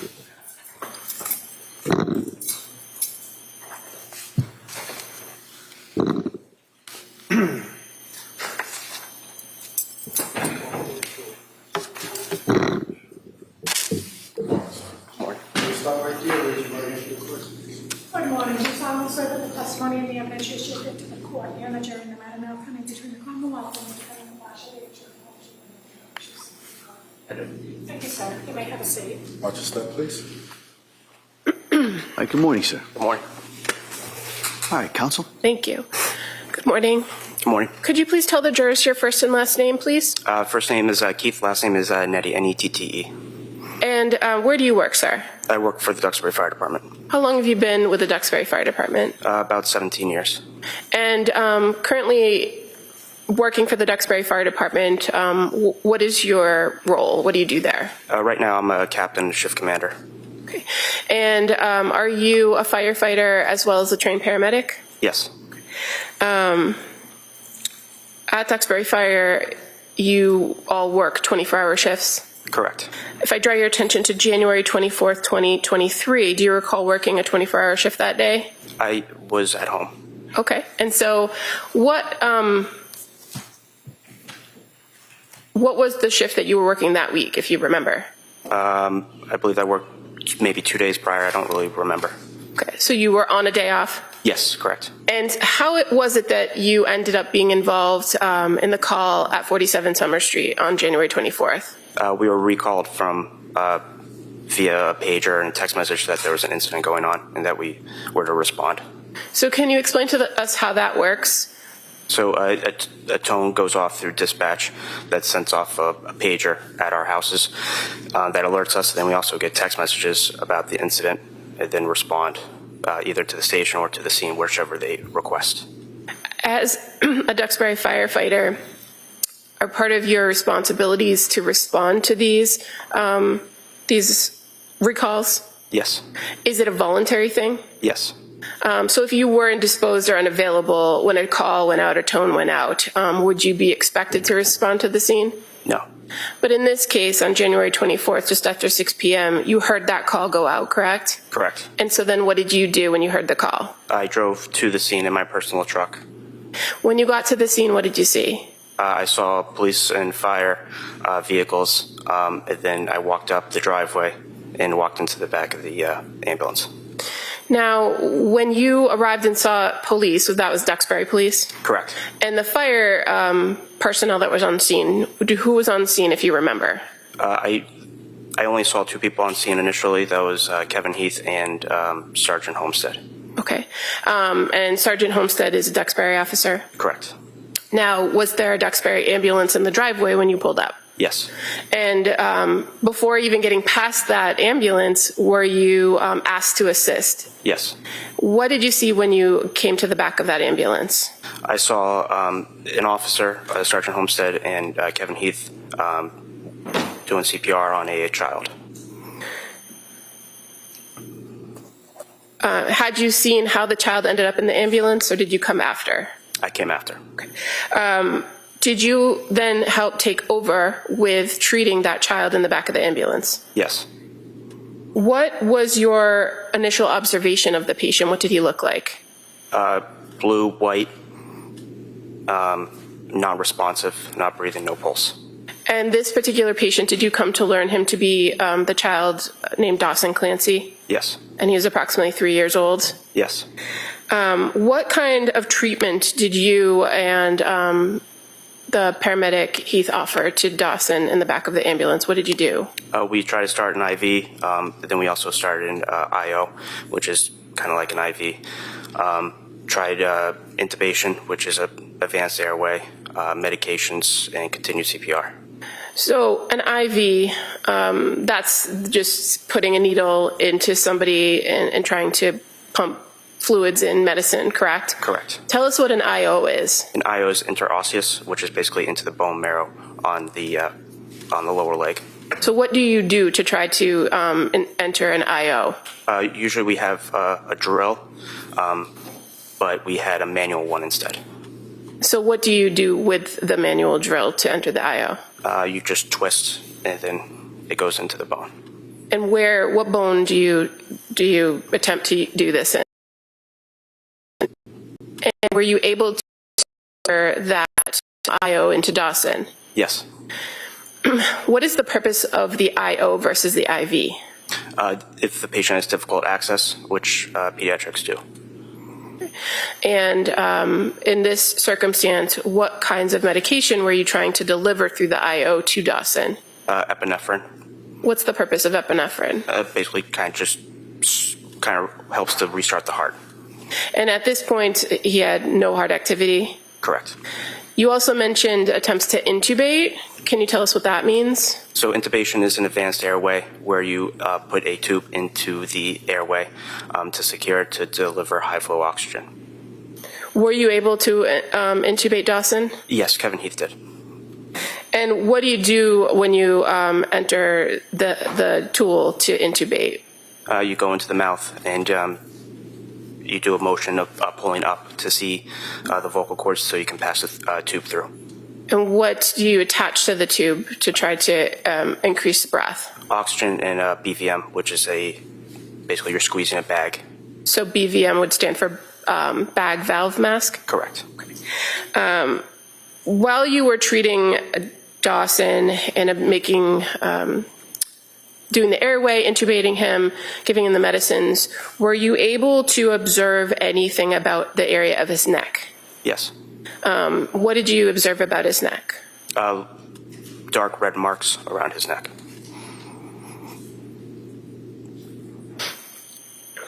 Now, all of this is happening while you are in the back of the ambulance with firefighter Heath, correct? Correct. And do you recall another Duxbury officer being present, Dan Doherty? Yes.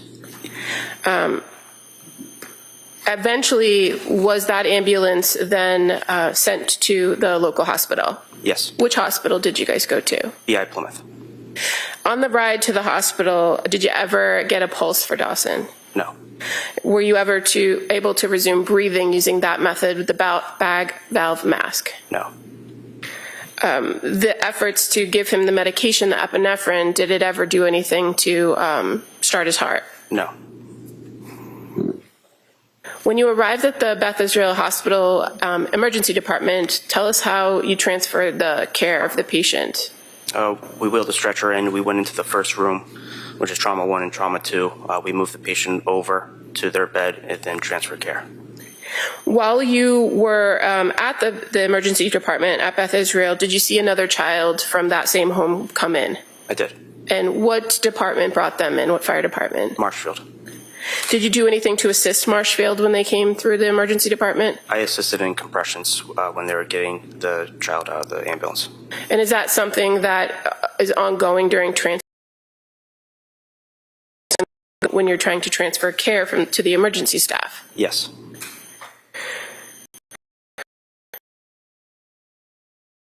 Being the father of the children at the emergency department that evening when you were there? I did.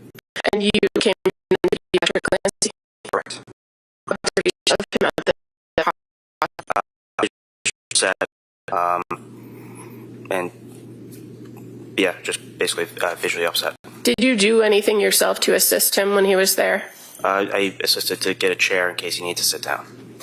And was that before or after the children had been declared? I believe it was after. Thank you. All right. Attorney Reddington? I have no questions. Thank you, sir. All right, thank you, sir. You may step down. Thank you.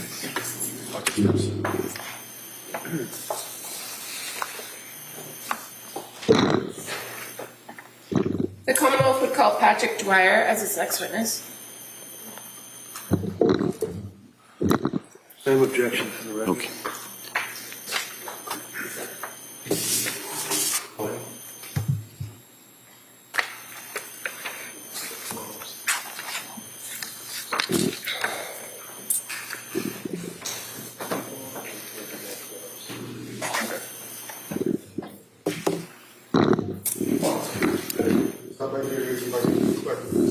Do you solemnly swear that the testimony in the evidence you shall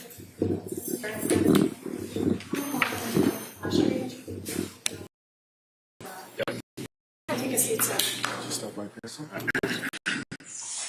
All right. Good morning, sir. Morning. All right. Yes, counsel. Thank you. Good morning. Morning. Could you please tell the jury your first and last name? Patrick Dwyer, Can you please spell your last name for the record? D-W-Y-E-R. And how are you employed, sir? I'm a firefighter paramedic at the Duxbury Fire Department. And in what capacity are you a firefighter or paramedic? Do you have any supervisory roles? No, I'm not a supervisor at the department. Now, in your role as a firefighter and a paramedic, did you receive training for those roles? Yes. And how long have you worked for the Duxbury Fire Department? It's in my 8th year right now. I'm going to draw your attention to January 24th of 2023. Do you recall working that day? Yes. Were you on a 24-hour shift? Yes. And so that would be an 8 a.m. to 8 a.m., correct? Correct. At approximately 6 o'clock or just after 6 p.m., were you dispatched to 47 Summer Street? Yes. What was your assignment that day on shift? I was working on the engine out of our Station 2. Where is Station 2 located in the town of Duxbury? On Franklin Street.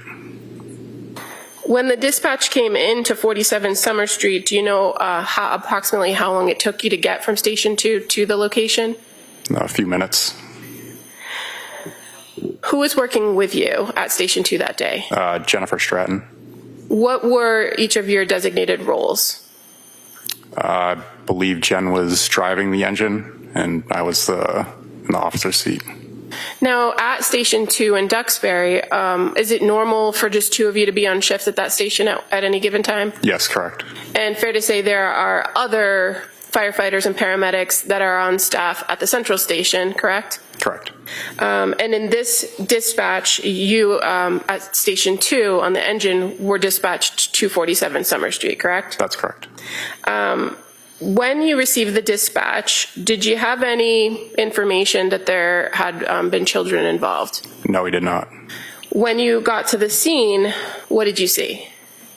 When we got there, it was dark out. We started walking towards the house, and the other firefighters were there before us.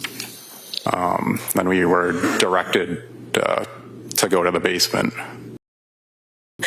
Before going to the basement, were you directed towards the outside of the house and then redirected to the basement? We were walking towards the backyard, so I believe that's where the first person was located. So we were kind of making our way back there. So I'm just going to show you what's been previously marked as exhibit number 34. Can you see it on the screen next to you? Yes. And so would this be 47 Summer Street? Yes. And fair to say you were on your way to the backyard on the left side when you were redirected? Yes. Did you ever make it into the backyard? We went through the backyard to go into the residence. Okay. But you were directed to the basement to testify? Yes. If you could take a look at that screen again, I'm going to show you what's been marked as exhibit 38. Can you see over here sliding glass doors? Yes. Is that where you entered the house? Yes. You indicated that you also went to the basement, correct? Correct. When you got into the house and went down into the basement, which side did you go to at the bottom of the stairs, the right or the left? We went down to the left. What did you observe when you went down into the basement? We saw 2 children on the ground and the father sitting on the couch next to them. So again, just going to show you what's been previously marked as exhibit 95. Is that fair to be the left side? Yes. Basement? And exhibit 96. Where did you see the father? He was sitting on a couch or something in the area. Not sure exactly which one. Did you also observe the children on the floor? Yes. How many children? 2. What did you do when you observed the children? We started CPR. They were in cardiac arrest. Okay, and so which child did you work on? The 5-year-old girl. Okay. Where was she located?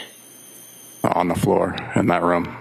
So as far as looking at exhibit number 96, does that depict the area, general area where you saw the 5-year-old child? Yes. Where did you treat her? Where did you see her? Right in that area. I can't remember exactly where it was. Okay. In this photograph of exhibit number 96, do you see a lot of equipment? Yes. And I'm just going to show you exhibit 101 too, with some more equipment. Do you see all that equipment there? Yes. Is that equipment that was used to treat the 5-year-old child? Yes. Did you learn her name to later be Cora Clancy? Yes. While you were assisting or working with Cora, what was Jen Stratton doing, your partner? She was with the other child. Do you recall where the other child was in relation to Cora? They're kind of right next to each other.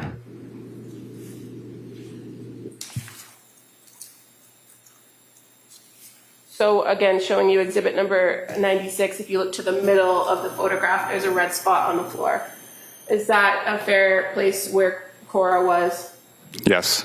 And would the other child, the younger infant, was he closer to the couch or the bed area, or was he in a different location in the basement? Probably more towards this side, I would say, if I could remember.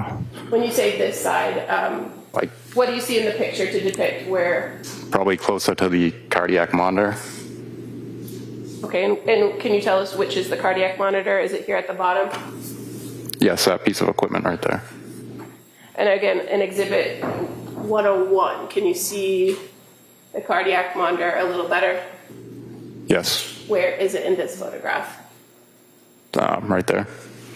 Do you mind just getting up and pointing to it on the screen? So we're talking about this black bag that is sort of off-center of the photograph next to a blue bag. Is that fair to say? Sorry, what was the question? I'm just trying to locate it on the picture for the record. So you pointed to a black bag that's kind of off-center in this photograph, correct? This is a cardiac monitor. Okay, thank you.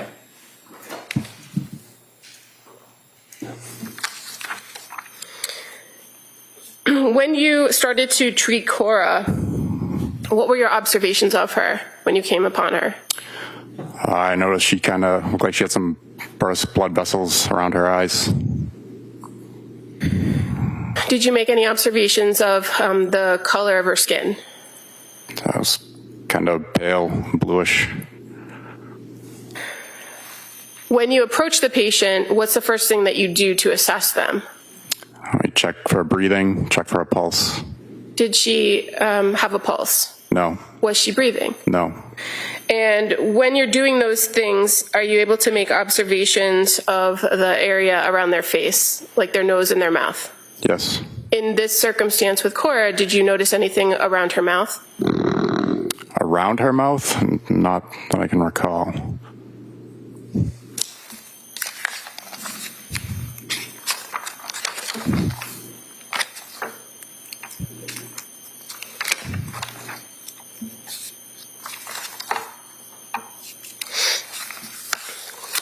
When you are trying to assess her breathing, is there anything you do to try to resuscitate somebody or get them to breathe?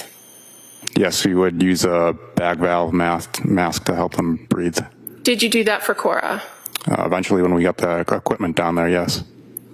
And were you able to use that device and get her to breathe on her own? No.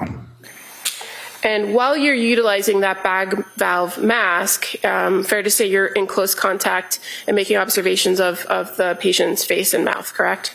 Yes. And you indicated that you're not sure if you recalled seeing anything around her mouth? Nothing particularly that I can think of. Okay. If I may approach. Yeah.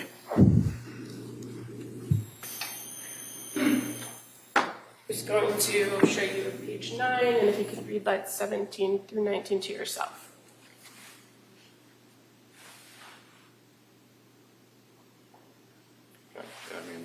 Does that refresh your memory? Yes. What did you observe in or around Cora's mouth? That she did have some blood in her mouth. Did eventually other emergency staff come down and help you with rendering aid on Cora? Yes. And fair to say one of the things that you do is maintain compressions and CPR. Yes. And can you do that by yourself, or do you often have to have somebody help? Well, we usually have multiple people working.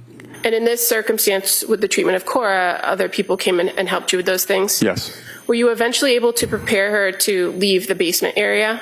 Yes, once we get more first responders down there. And fair to say there was first responders from other departments that came and helped prepare to bring Cora out of the basement, correct? Yes. Do you recall how she left the basement? We took her out of the basement on a backboard up the bulkhead stairs. And the firefighters that were assisting putting on the backboard, do you remember where they were from, what town? Marshfield. When Cora was placed into an ambulance, do you remember what ambulance she was placed into? Marshfield ambulance. Did you continue to help assist them when she was put in the ambulance? Yes, I went to the hospital with them. And do you remember who the firefighters were that were from Marshfield that were helping you? Yes, Andrew Wilkins, Ryan Henry, and Kerry Carver. And fair to say Andrew and Ryan were in the back of the ambulance with you, correct? Yes. And Kerry was driving? I believe she was in the back also. Okay. At some point, somebody hopped in the front seat and drove? Yes. And when you got to the hospital, which hospital did you transport to? Beth Israel, Plymouth. Were efforts continued to be made in that transport from Duxbury to Beth Israel in Plymouth? Yes. While inside of the ambulance, did you try to use one of those cardiac machines to shock or defibrillate Cora? Yes. Was there any result for that? We shocked once but did not regain pulses. And when you got to the hospital, did you transfer care to the emergency staff at Beth Israel? Yes. And did you do anything further on the care and treatment of Cora? Not once we transferred care, no.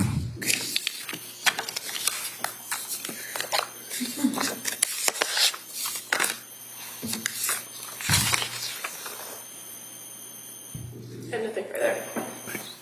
Mr. Reddington? There's no questions. Thank you, sir. All right, thank you, sir. You may step down. Thanks.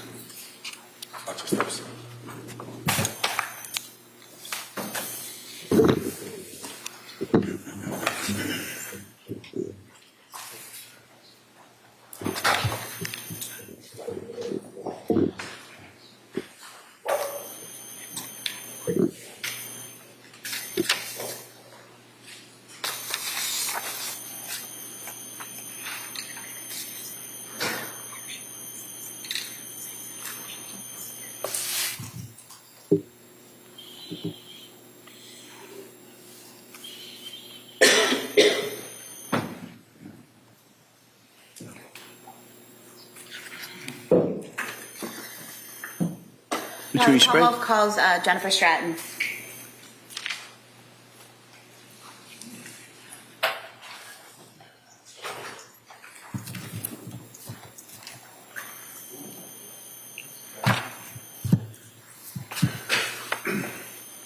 Same objection, Your Honor.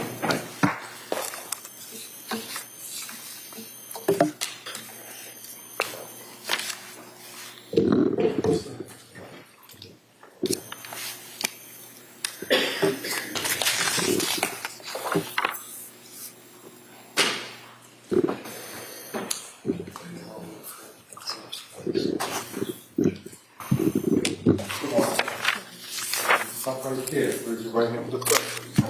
You solemnly swear that the testimony and the evidence you shall give to the court, in the hearing and on the Commonwealth of the United States, Thank you. You may have a seat. Watch yourself right there, please. Hey, good morning. Morning. Hi. I'm going to ask you to keep your voice up so the jury can hear you, okay? Okay. Great, thank you. Yeah, Attorney Sprague. Thank you. Good morning. Can you please state and spell your name for the record? Yes, Jennifer Stratton, JENNIFERSTRATTON. And your date of birth? July 11th, 1986. Where do you work? Duxbury Fire Department. And how long have you been a Duxbury firefighter? 12 years. Are you also a paramedic? Yes. And how long have you been a paramedic? About 13. And have you completed all the training and certification required to be a paramedic? Yes. I want to direct your attention to January 24th, 2023. Were you working that day? Yes, I was. And were you working a 24-hour shift that started at 8 a.m.? Yes. And were you part of a crew that was dispatched to 47 Summer Street just after 6 p.m.? Yes. And who was with you in that crew? Firefighter Patrick Dwyer was with me in the engine that night. And approximately how long did it take you to get from the station you were located at to 47 Summer Street? Maybe 4 or 5 minutes. And were you driving? I was driving that night. What did you see when you arrived? Pulled up to the address, saw our ambulance crew. They had arrived just before we did. They were starting to walk to the back of the house. And did you follow? Yes. And what did you see in the backyard? Came to the backyard, saw firefighter Dan Doherty kneeling next to a person. It was very dark. Ended up being Miss Clancy. That was all we saw for a few seconds. And at that point, did you hear something? We did. Heard a voice yelling for us to get inside of the house, that there was a kid hanging in the basement. And did you go into the house? We did. And what entrance did you go in? Through the slider doors in the rear. And did that lead you into the kitchen? Yes. And then did you proceed to the basement? Yes. When you got down to the basement, down the basement stairs, would it be accurate to state that you can either go right or left? Yes. Which direction did you go? We took a left. And what did you see when you went left? We took a left and we saw Callan and Cora face up on the ground. And when you saw them, what did you do? I immediately jumped on the radio to ask for 2 additional ambulances, that we needed more help, and Patrick ran to Cora and I went to Callan. And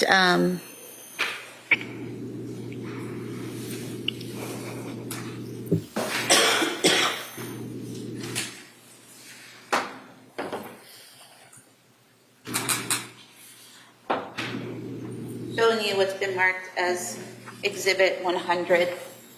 Is this the room that you entered? Yes.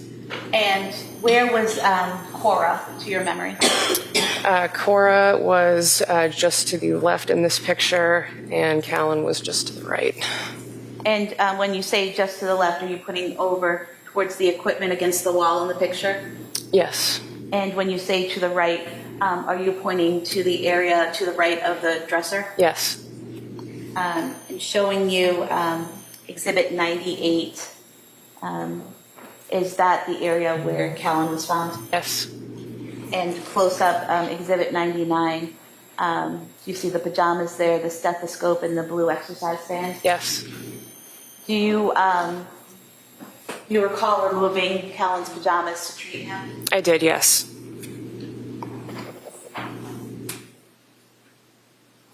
So when you went over to Callan, you remove his clothing. What do you do after that? I didn't remove his entire onesie right away. Made sure that checked him for a pulse. He did not have one. Immediately started chest compressions on him. Now, for this is an 8-month-old baby, Yes. correct? Is the way you do chest compressions for a baby different than other people, other ages? Yes, because of the size, you have to scoop your arms around and you compress with your thumbs in the side. I'll allow it. So you said you have to put your hands underneath on the back of the child and then use your thumbs to do compressions? Yes. And is that what you did for Callan? Yes. And what did you do next?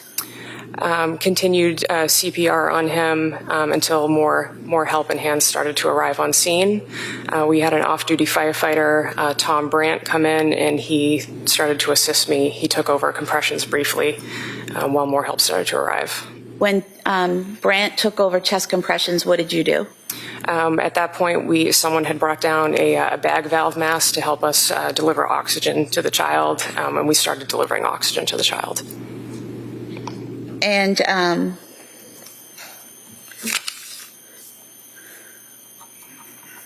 at some point, did you remove the pajamas completely? Yes. And when you removed the pajamas completely, was that so someone could attempt to get IO access through the baby's legs? And was that successful? That was not successful, no. Is that difficult to do with a child that age? It's a little more difficult. It's a less frequent practice skill, but... Were multiple attempts made to get the IV access into the bone in Callan's leg? I attempted once, and another provider attempted a second time. I don't remember who that was. And neither attempt was successful? What did you do next? Sorry, I didn't get her answer. Oh, what was your answer? For which I'm sorry. Was either attempt successful? No. What did you do next? Eventually, Kingston Fire arrived on scene to provide the ambulance for transport for Callan. I don't know how long we were in the basement for, but we did make the decision eventually it was time to get moving to the truck and start going to the hospital. While you were working on Callan, did you notice any injuries on him? Yes, he had deep strangulation marks around the entire circumference of his neck. And throughout the entire time that you're in the basement, are chest compressions being done and you're trying to assist him with breathing? Yes. Did he, in the home, ever regain a pulse or the ability to breathe? No, he did not. Was he eventually taken to the ambulance? Yes. And how was he removed from the basement and brought to the ambulance? I scooped him up in my arms and carried him outside to the truck. And did you go with him in that transport to the hospital? Yes. And at any point in time, did he regain the ability to breathe or heartbeat during that transport? No, he did not. Was care transferred to medical staff at Beth Israel Deaconess Plymouth? Yes, they were. Nothing further. Thank you. Mr. Remington? You may step down. Thank you.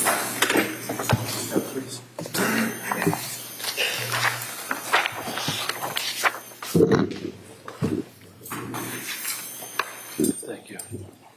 Commonwealth calls Robert Costanzo.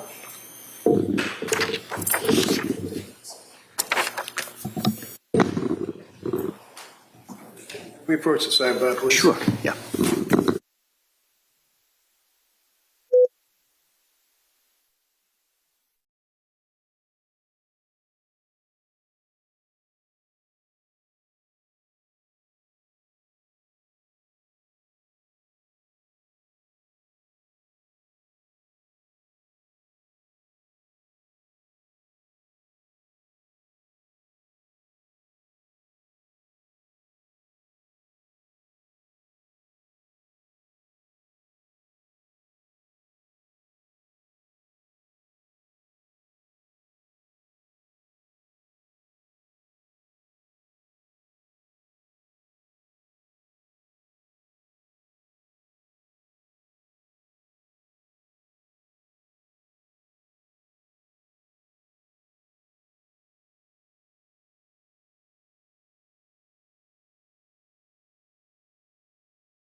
Thank you. Robert Costanzo.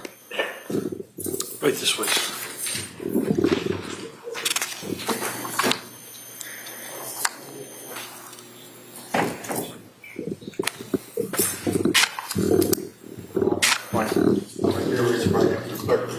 Morning. Do you solemnly swear that the testimony and the evidence you give before the court will be fair and fair enough?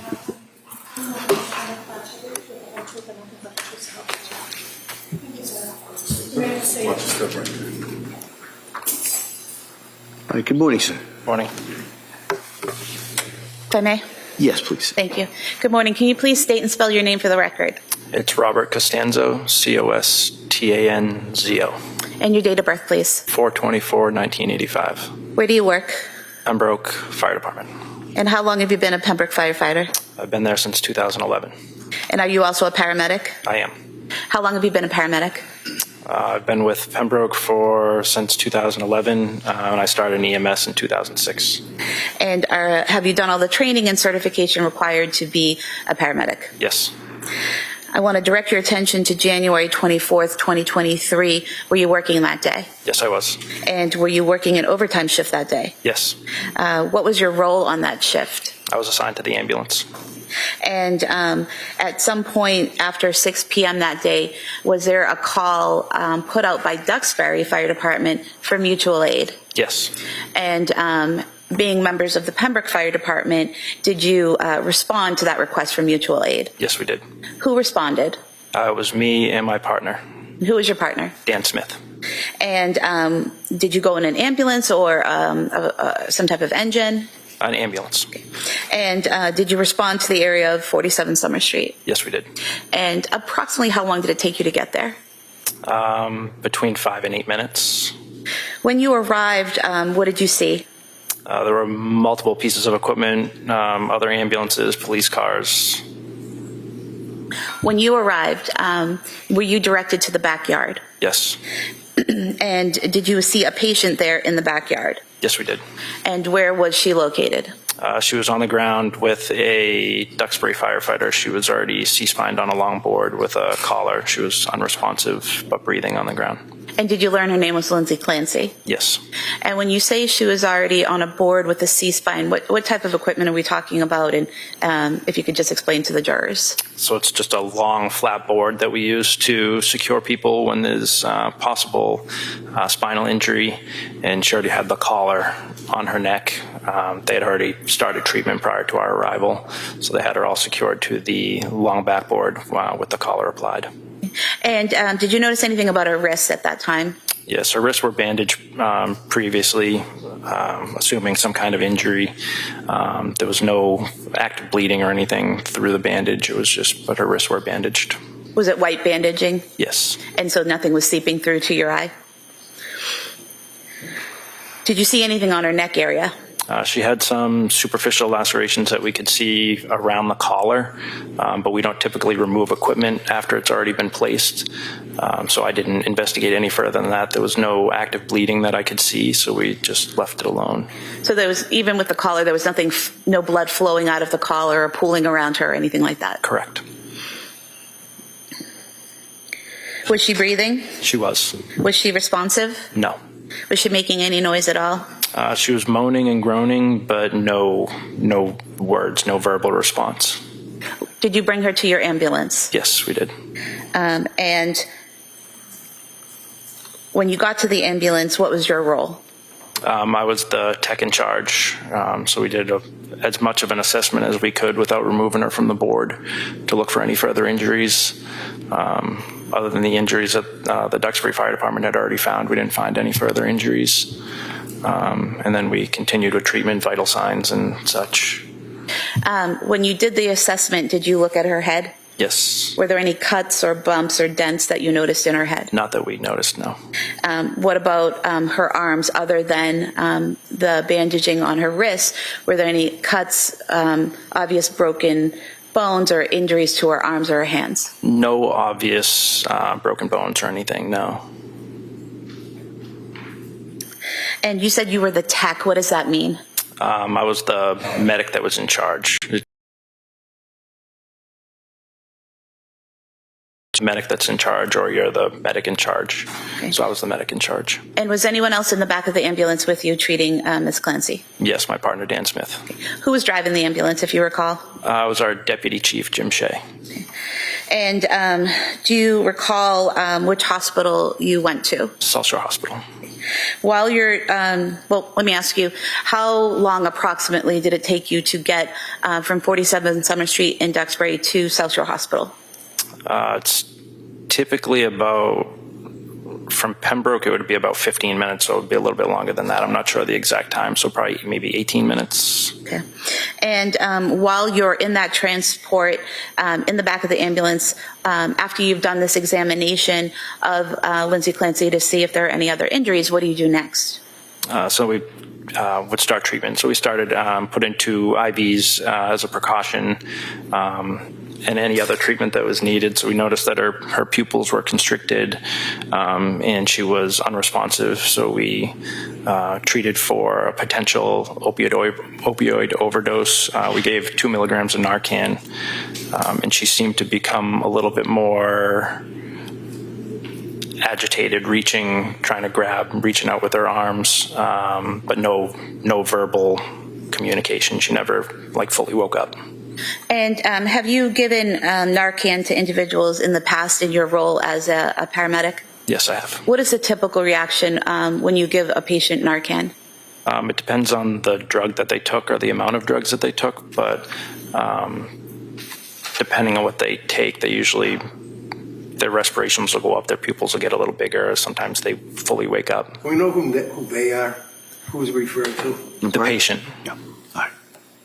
And you were referring to patients that you've dealt with in the past in your role as a paramedic, is that correct? That's correct, yes. Okay. And so they would often wake up when given Narcan? Yes. Okay. And what type of drugs, based on your training experience, does Narcan work on? We're trained to use it for opioid overdoses, so heroin, fentanyl, other drugs like that. Okay. And does Narcan typically work on benzodiazepine?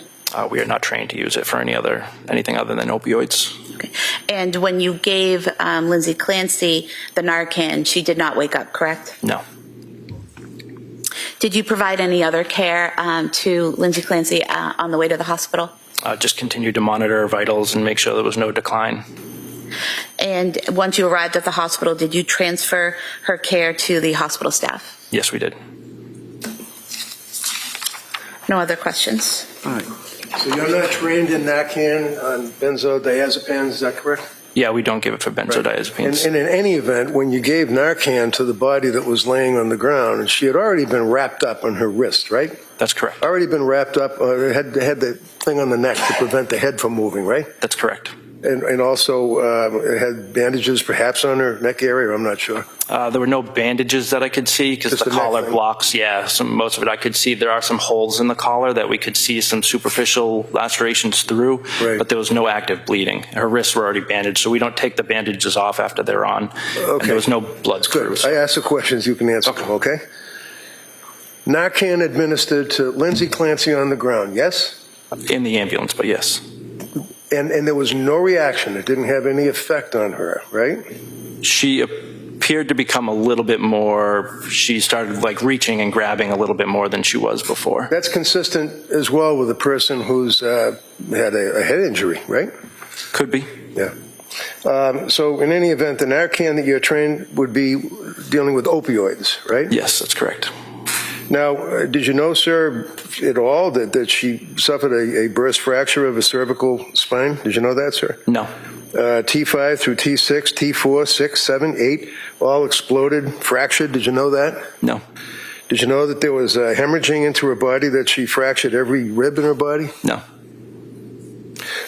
It was pretty dark out there, wasn't it? It was.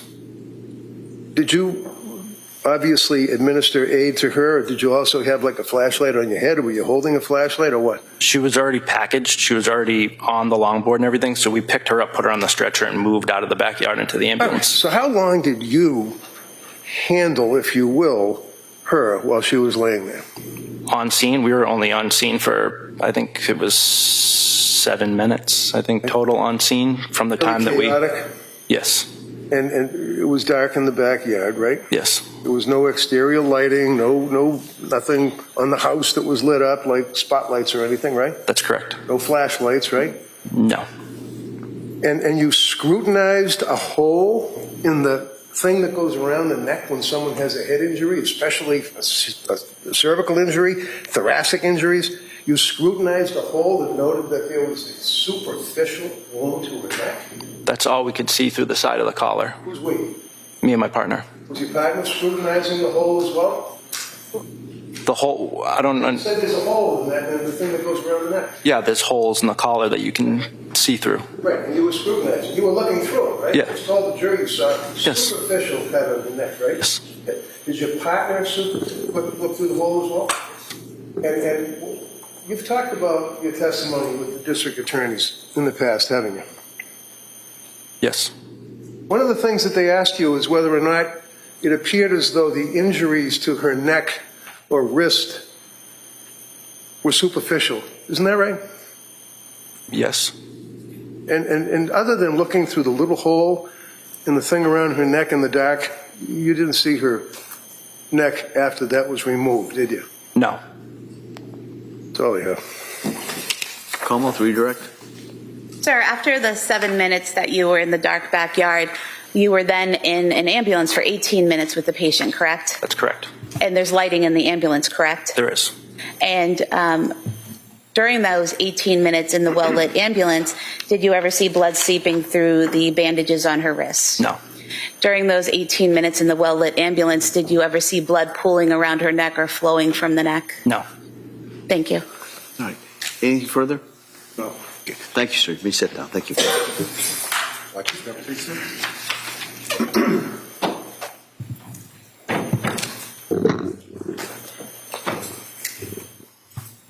Commonwealth calls Daniel Doherty. Same objection. May testify.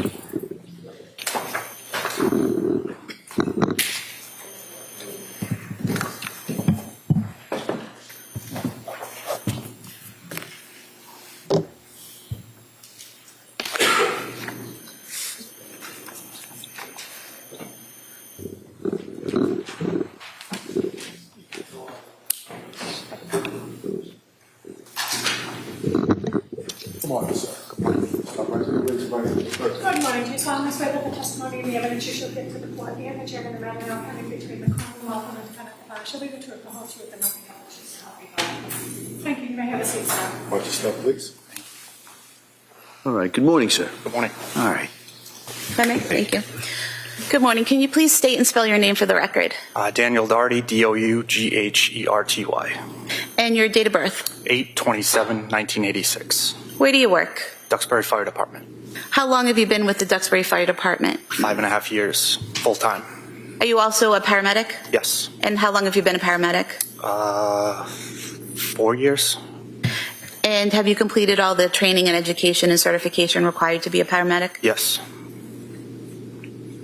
I want to direct your attention to January 24th, 2023. Were you working that day? I was. And were you working a 24-hour shift? Yes.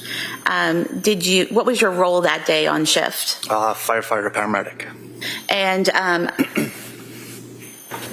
sometime after 6 p.m., did you respond to 47 Summer Street in Duxbury? Yes. And when you responded, who was with you? Firefighter Heath was driving and Firefighter Nudd was in the back. And so you're in ambulance 1 at that time? Mm-hmm. Said yes? Yes. And when you arrive at 47 Summer Street, what do you see? There was 2 police cruisers either blocking the driveway or near it. So we pulled ahead of it, stopped the truck, and got out.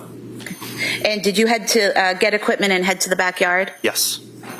And what did you see in the backyard? We had Officer Hall kind of directing us towards the side of to the side gate. And from there, we went around to the back of the house. And did you see a female on the ground? We did. And did you learn that was Lindsay Clancy? Yes. Do you recall what she was wearing? I believe it was jeans and a tank top. Did she also have socks on? I believe so. And did you examine her or assess her once you reached her? Yes. And what, if any, injuries did you observe? She had lacerations to both wrists as well as her neck. And were those lacerations actively bleeding? No. Can you describe the lacerations that you saw on her neck? There was dry blood, seemed to be somewhat superficial since there was no active bleed. And what about the cuts on her wrists? Same. And when you say same, are you saying that there was no active bleeding there? Correct. Okay. And what, if anything, did you do to treat those wounds? We bandaged them up. I believe we placed a ABD pad, just a sterile pad, on her neck as well. You said an APD or a sterile pad. Is that just a type of like gauze or something that you put on the wound? Yes. Okay. And so you did that, and then you bandaged the wrists, or vice versa?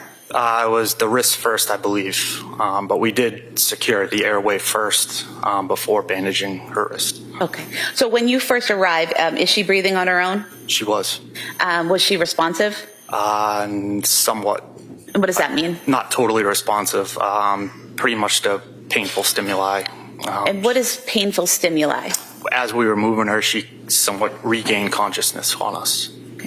And painful stimuli, is that when someone reacts physically or verbally to pain? Yes. And so you said that you assess her when you first get there. You said you did the airway first, is that right? Yes. And how did you go about doing that? We placed an OPA device to secure her tongue down, just to protect her airway.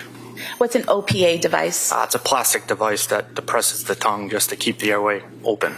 Okay, so it's not the tube that goes down? No. It's just something that holds the tongue down? That's correct. Okay. And after you did that, what was the next step? We placed a non-rebreather air mask on her and set the oxygen. So is that just a mask that goes on the face providing oxygen? Yes. And then what did you do next? From there, that's when we heard the scream.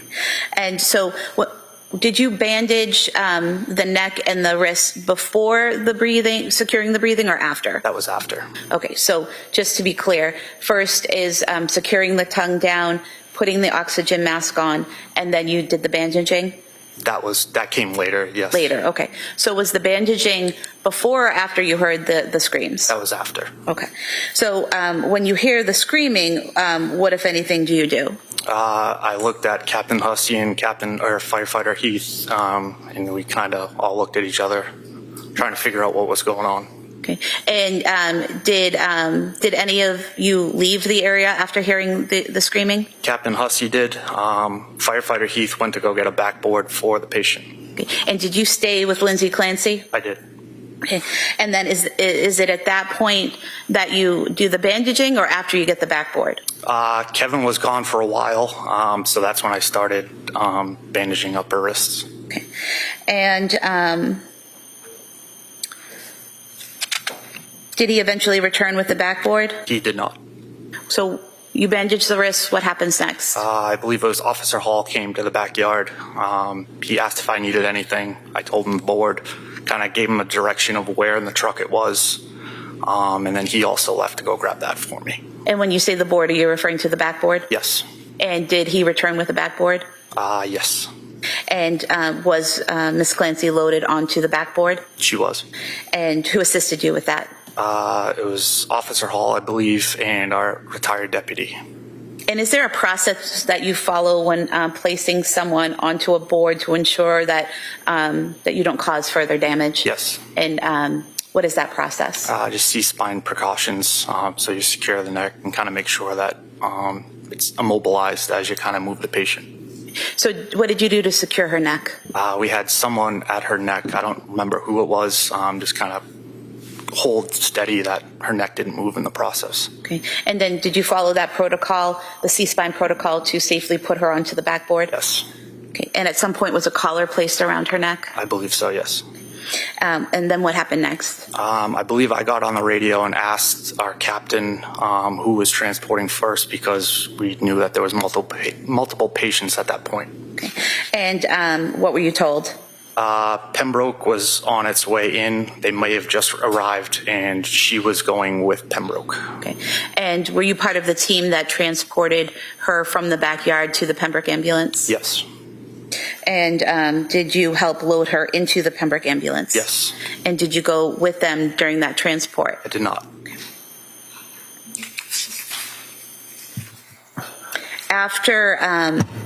After Ms. Clancy was loaded into the ambulance, did it leave? Yes. What did you do next? I went to our ambulance that was in the driveway at that point. Okay. And was Dawson Clancy in that ambulance? He was. And did you ride in the ambulance to the hospital with Dawson Clancy? I did. What was your role in that ambulance? I was operating the bag valve mask for him. Okay. So you're trying to provide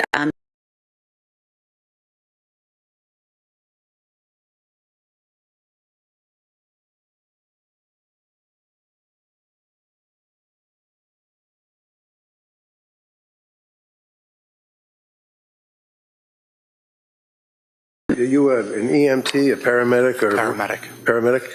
And how long do you study for that? 2 years plus. Would that be full-time studying, or are you working at the same time? I was working at the same time. Do you know on that evening what the temperature was outside? It was cold. Wicked cold, wasn't it? Mid-30s. It was lower than that, wasn't it? I couldn't. It was a couple. It was really cold. Yeah. And how long was she laying in the snow and on the ground? We got the call at 6-ish or whatever time it was. We and responded. The call came because her husband came home from picking up food and found her on the ground, right? Correct. So you don't know how long she was laying in the snow on the ground, right? No. In the cold? Correct. And what's hemostasis? Do you know? What's that? What's hemostasis? What does that mean? Just the coagulation. And do you know what the effect of hypothermia? Let me ask you, what's hypothermia? It's just the body under temperature of the body. Under temperature of the body? Or your body is not at temperature that it should be. Right, because of the environment, right? Cold, right? Yes. Sometimes it can be medically induced, right? Mm-hmm. Hypothermia affects the blood flow, doesn't it? Yes. In fact, you actually have a thing called therapeutic hypothermia, right? Mm-hmm. Like if they have to restrict the blood flow to either a heart or a brain or something, that a person can be induced medically to be cold, yes. And it would restrict blood flow, right? Mm-hmm.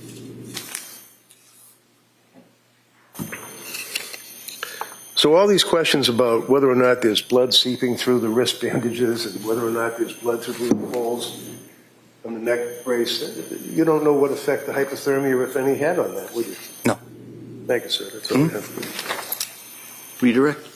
Sir, there's typically heat in a hospital, correct? Usually, yes. And were you aware that, Ms. Clancy went to South Shore Hospital, correct? Yes. And are you aware that the wounds on her wrist did not have to be sutured until the following day? I didn't get any of that information after. Were you aware that the wound on her neck never had to be sutured? Same answer. Thank you. Anything further? Thank you, sir. Let me step down. Thank you. Step, please, sir.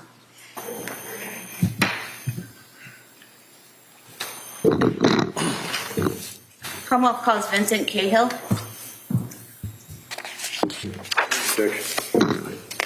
You may testify.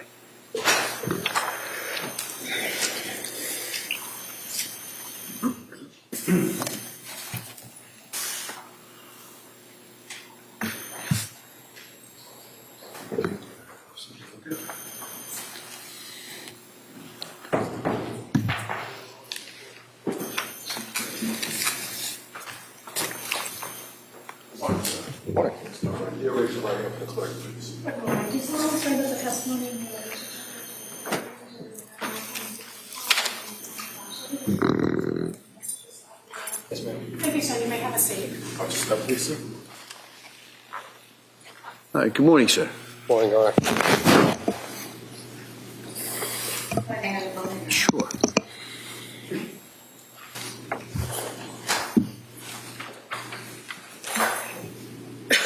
Good afternoon, sir. Can you please state and spell your name for the record? Sure. My name is Vincent Cahill, to be Vincent. Last name Cahill, that'll be Cahill. And your date of birth, please. 11/11/1996. Where do you work? I work at the Duxbury Police Department. How long have you been with the Duxbury Police Department? About 5.5 years. I want to direct your attention to January 24th, 2023. Were you working that day? Yes, ma'am. Were you on patrol? Yes. And directing your attention further to approximately 6:11 p.m., were you dispatched to 47 Summer Street in Duxbury? Yes, ma'am. And when you arrived there, well, how long did it take you to get there approximately? A couple minutes. And when you arrived there, what did you see? When I arrived there, I saw a cruiser in the driveway, as well as an ambulance and a fire captain. And did you head to the backyard? Yes. And did you see a woman on the ground there being cared for? Yes. And did you later learn that was Lindsay Clancy? Yes. At some point, do you hear, or did you hear loud screaming? Yes. And as a result of that, did you go inside the home? Yes. And did you go to the basement area? Yes. And when you went down the basement stairs, did you go to the right or the left? I initially went to the right, and I was following the father. So as you're going down the stairs, you say the father, is that Patrick Clancy? Yes. Do you see him as you're going down the basement stairs? Yes. And where is he coming from and where is he going to? It's coming from my left, heading to my right. And what is his demeanor? He was screaming. And as you came down the stairs, did he point in a direction? Yes. Where did he point to? To the left side. And is that where you headed? Yes. And when you went to the left, did you see two children on the floor in that area of the basement? Yes. And what did you do? I checked the pulse of the 5-year-old girl and passed that information along. And then when fire came on scene, I then was backing away because fire was going to start taking over, taking care of the 5-year-old girl. I then backed into the infant who was on the ground. So you said that you checked the 5-year-old. Was that Cora Clancy? Yes. You checked her for a pulse. Did she have a pulse? No. And you said fire came down and started taking over. Was that firefighters from Duxbury Fire Department? Yes, ma'am. And you said you started backing up. Is that when you bumped into Callan Clancy? Yes, ma'am. And at that point in time, what did you do next? I checked Callan's pulse. And did he have a pulse? No. Did firefighters take over care of Callan? Yes. At that point, did you do something to make it easier for the people to fit in the room and treat the children? Yes, I moved a large futon or ottoman piece of furniture. And I'm showing you Exhibit 96, directing your attention to the couch bed and the ottoman on top of it. Were you the one that placed that ottoman on top of the couch bed? Yes, ma'am.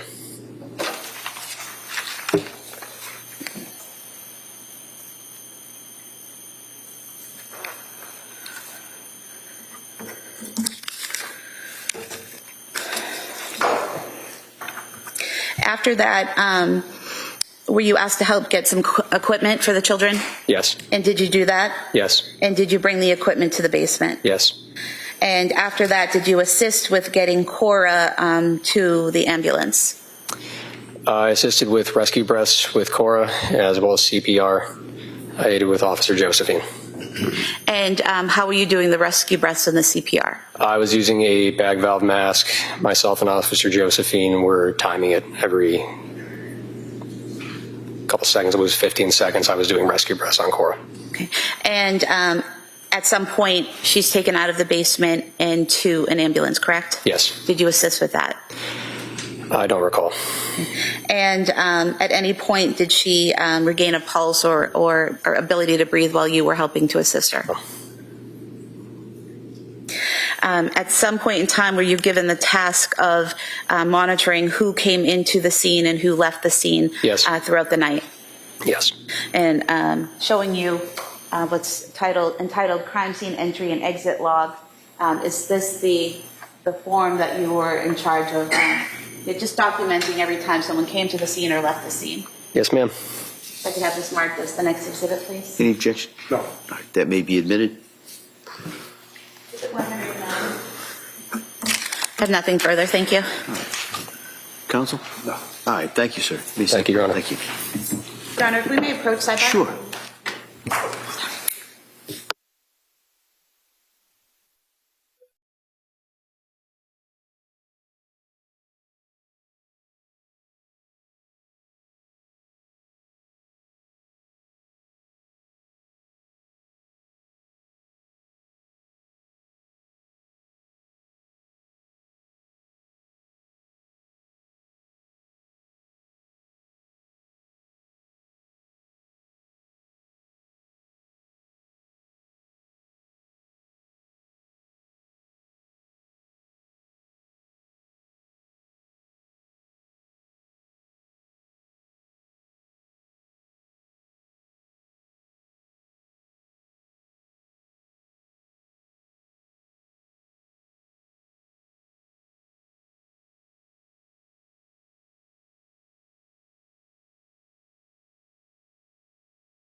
All right, members of the jury, talking to counsel, there's a couple of issues that we have to kind of hammer out and get done. And rather than have you wait around, I'm not quite sure how long that's going to go, I'm going to excuse you for the day. All right? As I told you, sometimes the schedules don't always match up what I tell you they're going to do even a couple hours before. So I'm going to excuse you until tomorrow morning. All right? And so tomorrow morning, the plan is that we're going to go on this view. And I'll explain it a little bit more in detail tomorrow, but just so you can kind of picture it in your head, I'm going to ask you to be here, to be ready to come out here at 9 o'clock. I'm going to address you, probably ask you those same questions. Then I'll give you a little bit of information about the view. I'll give you an instruction. What the view is, we're going to go to a couple of areas. You're going to be able to get out and look at these areas. The lawyers will be there. They'll be able to point out what they feel is significant. And at that point, we'll then come back. We'll consider continue with some of the testimony. We may end up a little bit early tomorrow as well in regards to the schedules. And at that point, I'm going to talk to counsel, kind of see where we are in regards to the overall schedule. But it's my impression that we are ahead of schedule at this point. So I just kind of wanted to let you know that. So I'm going to excuse you till tomorrow morning rather than have you sit here and just kind of wait in regards to that. So I'm going to excuse you till tomorrow. I'd ask you to be here at 9, check the weather, see, but you'll be on the view in the morning, and then there'll be some witnesses in the afternoon. All right, so remember, I'm going to ask you those questions. Don't read anything. Don't talk about it. Don't do any research. Don't take any field trips. And I'll see you tomorrow morning. Okay? Thank you. Court, all rise. Sure, close your notebooks, place them on the chairs, please. Follow me.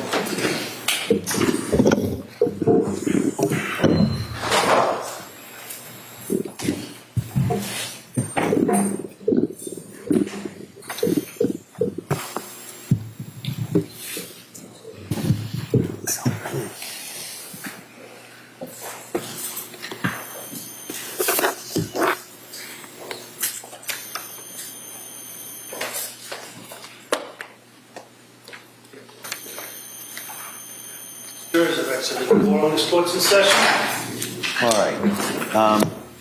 In recess until tomorrow, the court, the media, the court had issued previously a specific order regarding the view. There's a supplemental order issued this morning, so everybody should just be aware of that. And I want to thank everybody for their consideration, and we'll be in recess until tomorrow morning. Court, all rise. You've been watching testimony in the Lindsay Clancy murder trial. Court is taking a short break. Stay with us. We will have more coverage when the trial resumes.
You're watching WBZ News.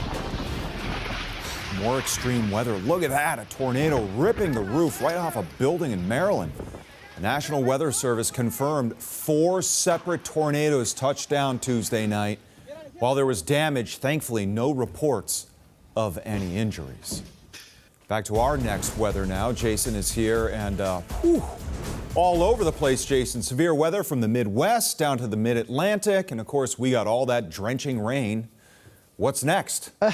You know, I was kind of thinking there when you were delivering that story there, it is a little bit sort of kind of off kilter there to still be dealing with severe weather so late in the season here. A lot of the severe weather threats happening across the Midwest normally kind of shuts off once you start to get into mid-June or so. And now we're getting ready to pivot towards August, and a lot of active weather is still happening. Now for us here in New England, it is not that bad because remember, we've actually been dealing with a drought going back to this past spring here. So any sort of extra wet weather we're going to be getting, as long as it's just kind of spread out over a period of time, that's great news, just not all at once. We're now beginning to see some marked improvement outside here, some reports of some sun peaks as well, like our weather watcher there, Ed, up in Danvers.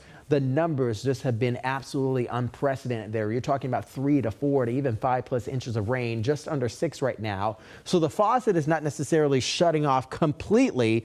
It is shutting off, though, for the most part, as we get ready to kind of allow for a lot of this wet weather to wind on down here. Now we're beginning to see the orientation of more of these northerly winds, and also with the breaks in the clouds, some areas are beginning to kind of warm up just a little bit from 24 hours ago. And this is mainly because a lot of the clouds are beginning to kind of break apart at least a little bit. So we have 70 degrees in the city right now. You remember I told you earlier this morning, if we make it to 7 degrees, it could actually be pretty quick here, but we are expecting a little bit more rain to kind of filter back down into the area. But again, widespread 60s are pretty much the winner in the temperature department for our Thursday. We are still also dealing with some dense fog as well. So again, on top of the wet rain that we're receiving, areas south and also east of town. Let's just go from Quincy down to the south and also east out towards the Cape. That's where the pockets of fog are continuing to happen. Again, all this activity is rotating counterclockwise around, but as it continues to rotate around and begin to pivot out into the Gulf of Maine, it's still actually going to be drawing down even more moisture, which is what I'm expecting for the remainder of the afternoon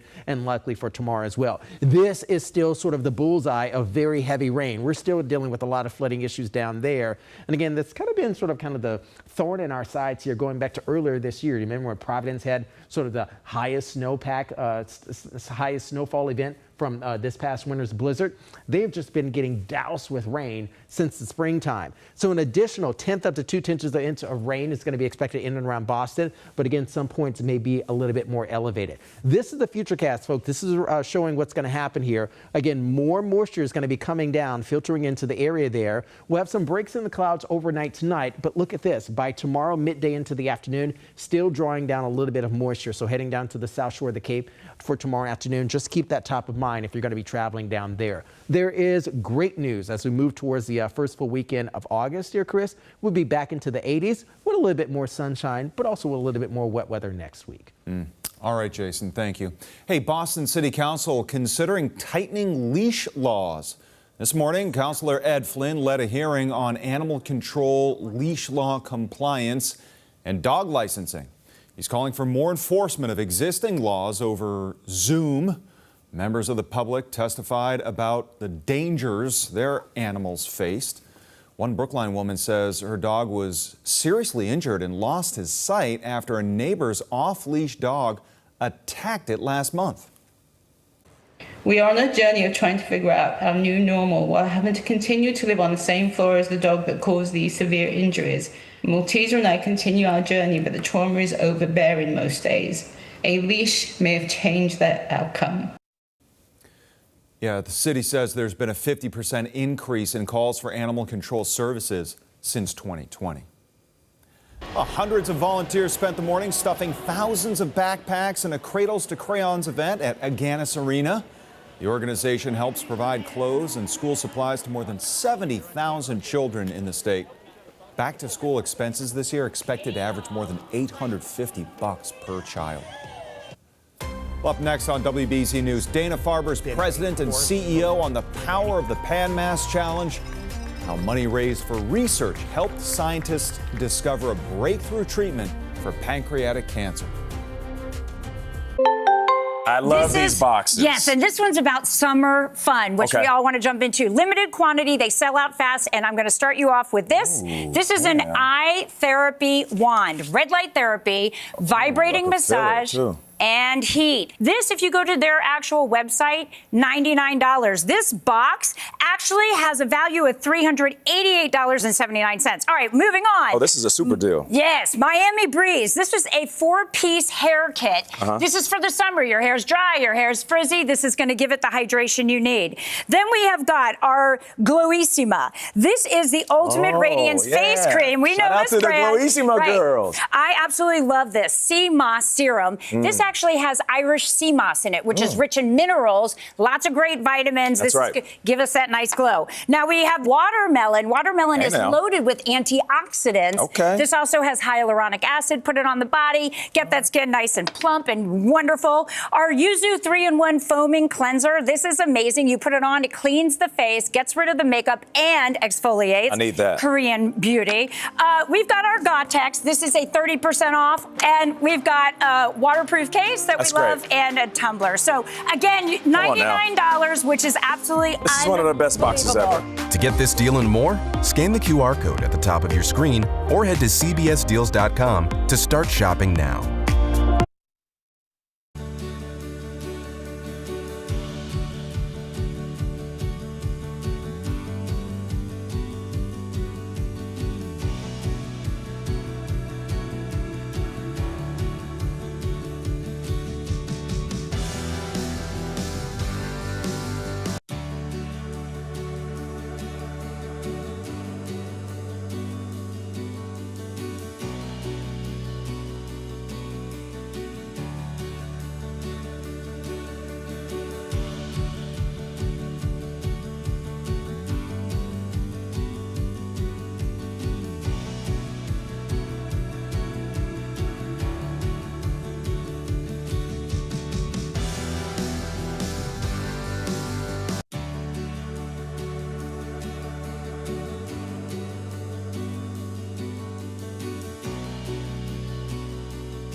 Since its inception in 1980, the Pan Mass Challenge has raised more than $1.1 billion for Dana-Farber Cancer Institute.